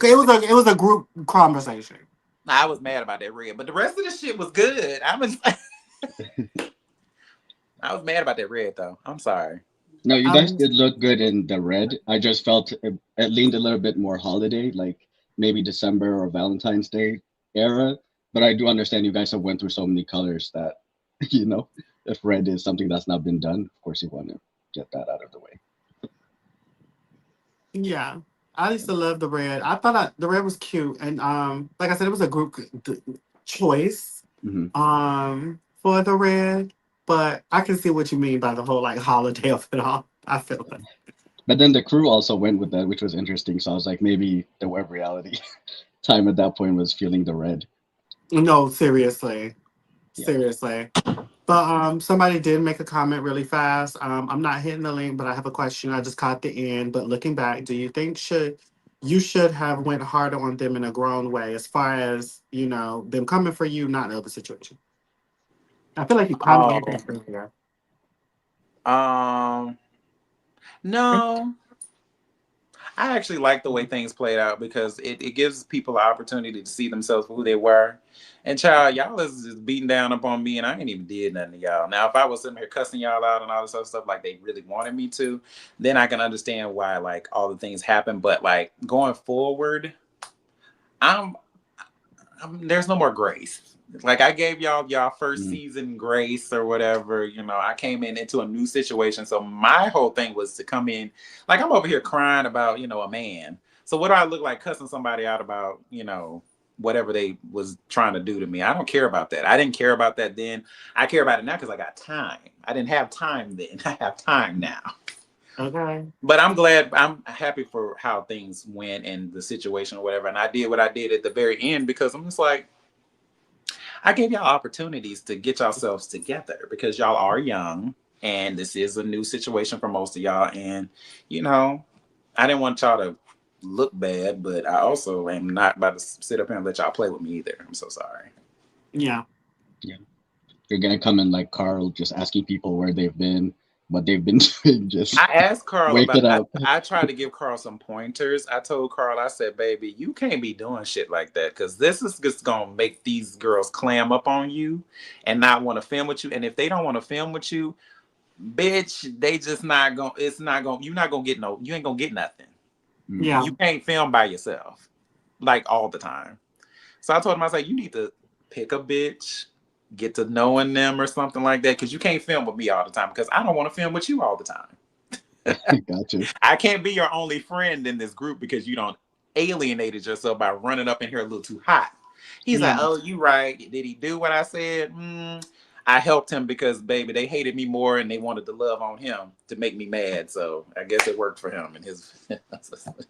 It This did is feel true. that way. There was an attempt to sort of cause division. I felt I didn't want to say anything, Oh, a division but between us. between It you, didn't yeah, cause no division. It did make me look at him a little funny. I'm like, bitch, you could have told me you was hanging out with them hoes. No, that's you the know, cause. That's honestly cause Mo though, because he's so nice to everybody that Yeah. he just ends up in these type of moments. Because me and him have had those conversations too. It's like he's still cool with bitches I'm not. I don't fuck with, and which is one of those from my ex friend. And I've expressed some thoughts, but at the same time, I'm just like, girl, He why ain't are you gonna still do right. talking to this bitch? He ain't gonna do right. Carl Yeah. ain't gonna do right. He just, child, I could have died. I have And asthma. and Carl would still go to a bitch birthday party. They off me. Mm. Okay. Yeah, I There can't wait you to see go. who you guys are gonna invite if you do get to come back. One, your Yeah. dynamic with Carl and how that will go, but also like all the birthday invitations or lack thereof should be interesting for the next season. Well, I Yes. don't think I don't think there are gonna be any not invites to no birthday party. I think we played Oh, that game on out. But I think we're all in a better space now. And I love everybody. I like most of them, 90%. period. We love a truther. A truth teller. That's all I can be. I may tell a few things, but I ain't gonna be no lies. Amen. Amen. But before we go here, you have any more questions? No, that's all the questions I had. Thanks for letting me come up. I enjoyed the interview. I'll make sure to catch it from the very beginning. Oh But yes, you're gonna learn so much about me, things that you wish you didn't know. oh no, I'm can't wait. glad you Okay, enjoyed it. yeah. All right. Have a good night, y'all. Bye. You too. Bye. But yes, I'm so glad that we're at the end. Thank you again for being here. Make Yeah. sure you guys follow Tramel on all his platforms, as you can see in his banner name. That is his Instagram. Also, make sure you subscribe to his YouTube channel. Go and download his music. What is the next piece of music coming up for you? Not Carl. Carl with a K. Oh, the next Oh, music. Oh, I don't know. I Oh, could be this I think wrong. it's the Carl that's in the comments. it is. Yes. Sorry. I'm so sorry. Keep No, going. you're good, babe. How's it going? I'm good. I'm good. I just wanted to come up really quickly and ask one question. Okay. Um, so for season 8, what do you guys feel like was uh what do you feel like do you wanted to do for season 8 that you didn't necessarily get in season 7? Like, is there, and I guess Tramel, from you, from like a casting perspective of like what you want to show, but also JT in terms of like production, is there like things that you wanna that you see for season 8 that you're like, okay, season 7 was cute in this specific area or whatever, but in season 8 we really want to push this. Okay. Come on. All right, for me, particularly, for me personally, what I want to push more of is my happy journey. I was a little sad, being called, I did a lot of sad shit this time around, but no more sadness. I want to show a more fun side. I don't want to use bad grammar. I want to show a more fun side. I want to show more personality. Well, personality, just in a happier dynamic. Not taking everything so seriously, being more, carefree and not so clanked up. But I also, for the season overall, I want to see more group dynamics. I want us to do more things, more fun events, more, coming together. That's what I want to see for season 8. I would love to see that. Even if I'm not a part of it, I would want to see that for the new season. Because season 7, baby, we was a little divided. But like we had scenes like the pole dancing that was really fun, and we all had a really good time. I almost got slapped, but other than that, it was good. It was slapping. It was a good time. Yes. For me, I would say I think we did honestly got a lot of everything that I wanted in me personally in season 7. I would say in season 8, I just would want to see elevation and like Yeah. evolution. I want to basically see that next step in y'all's story. It's like you just said, you want to showcase where you are now in your life, and that's what I want to see from you. I want you to show the happier side of you, the fun, the engaging personality, because I think you're hilarious. Like I want to see those things. And there's just something everybody. I want everybody to kind of jump into that next stage of what they introduced in season 7. So yeah, that's probably what I want to see. Me. That's cool. Thank you so much for answering my question. This is honestly the first time I've ever clicked a link ever. You can probably Where are tell you from? I'm from the UK, so you guys are usually live when I'm sleeping. Yeah. Like it's 6 in the morning right now. We're having a heat wave, so I was up at like 4, like sweating out my fucking brains. Like, and then I just saw that you guys were alive, so I was like, oh, let me see what's going on. I never get to catch these things live, so. I love that. Well, shout out to you in the UK, Carl. I love that. Yes. Yeah, you do have a UK audience. It's not, I don't know how many of us there are. There's probably like 3 people, but Well, from you all gotta have to 3 of us, share it we out some watch. more, Carl. You gotta make us famous over there. You gotta let everybody Yes. know. Well, actually, JT, I've been meaning to email you because I do marketing as I'm a professional marketer. So I was gonna I was meaning to email you yesterday, but I forgot. To just Please be do. like, is there some stuff that we could potentially do, whatever. But I will email you. I will email you. I'll send you my portfolio. Yes, please do. That's amazing. I would love that. Yeah. But anyway, I'm gonna drop down, let the other people, if they have any questions, come up. And yeah, just thank you so much for a wonderful season. I look forward to seeing you on season 8, Tramel. I know you got an evaluation, but God, they're gonna let you back up. Oh, we What are did they talking well in about? the evaluation. That's Yes. And Miss JT, I look forward to the rest of your lives and for the scene ATL season 2. Yes. And I watched a stylish thing, by the way. I watched Oh. that video earlier, and I'm really sad because it looked really good. I'm sad that that didn't quite come together, but I heard that you said that you were gonna there's something in the works. So I'm excited to see what else there is. Yes, yes. Thank you for that. I appreciate it. Yes, there's some other things that's going to happen here. Like the CNATL isn't going to be the only show I plan on trying to throw out for the people this year. So thank you. Thank you for there she Sounds go. really good. All right, thank you that. guys. Have a great night. And you too. Thank you. You too. Oh, that is so cool. A UK viewer. I love that. And I love the UK. I've never been, but I've always just loved the overall, like, the music. Like, I love plenty artists in the UK. Oh, Flo. Oh, Oh love Lord. Flo. Yes, we love Flo. You know I live for Flo, honey. But yes, and yes, Carl, please DM me. I would love to chat. Well, email me. But yes, we're at the end again, Tramel. Thank you so much for being here. We had a great time. You are always welcome here. And of course, people are going to see you because when X-Men 97 out, we got I'm to chat coming about up it. here. I'm gonna come around. You know, I want to see what y'all be talking about. You know, Carl is not very good at as good as I am. He doesn't get into the details. He just talks crazy. I love it. I love it. But yes, and Style Squad, thank you guys for tuning in tonight. This is amazing. Make sure you guys keep your push notifications on. Make sure you like, comment, and subscribe if you haven't. Put your push notifications on as well because every Monday we get put out the announcement for the upcoming interview every Friday. See, I'm trying to do like my whole like Carlos King kind of vibe. Like every week we have like a new interview. You know what I'm saying? While we're Mhm. still getting everything marinated. So you just never know who else is going to come into the streets You and just have a never chat. know. You never know. But yes, you guys have an amazing night. Thank you so much. And see you next time.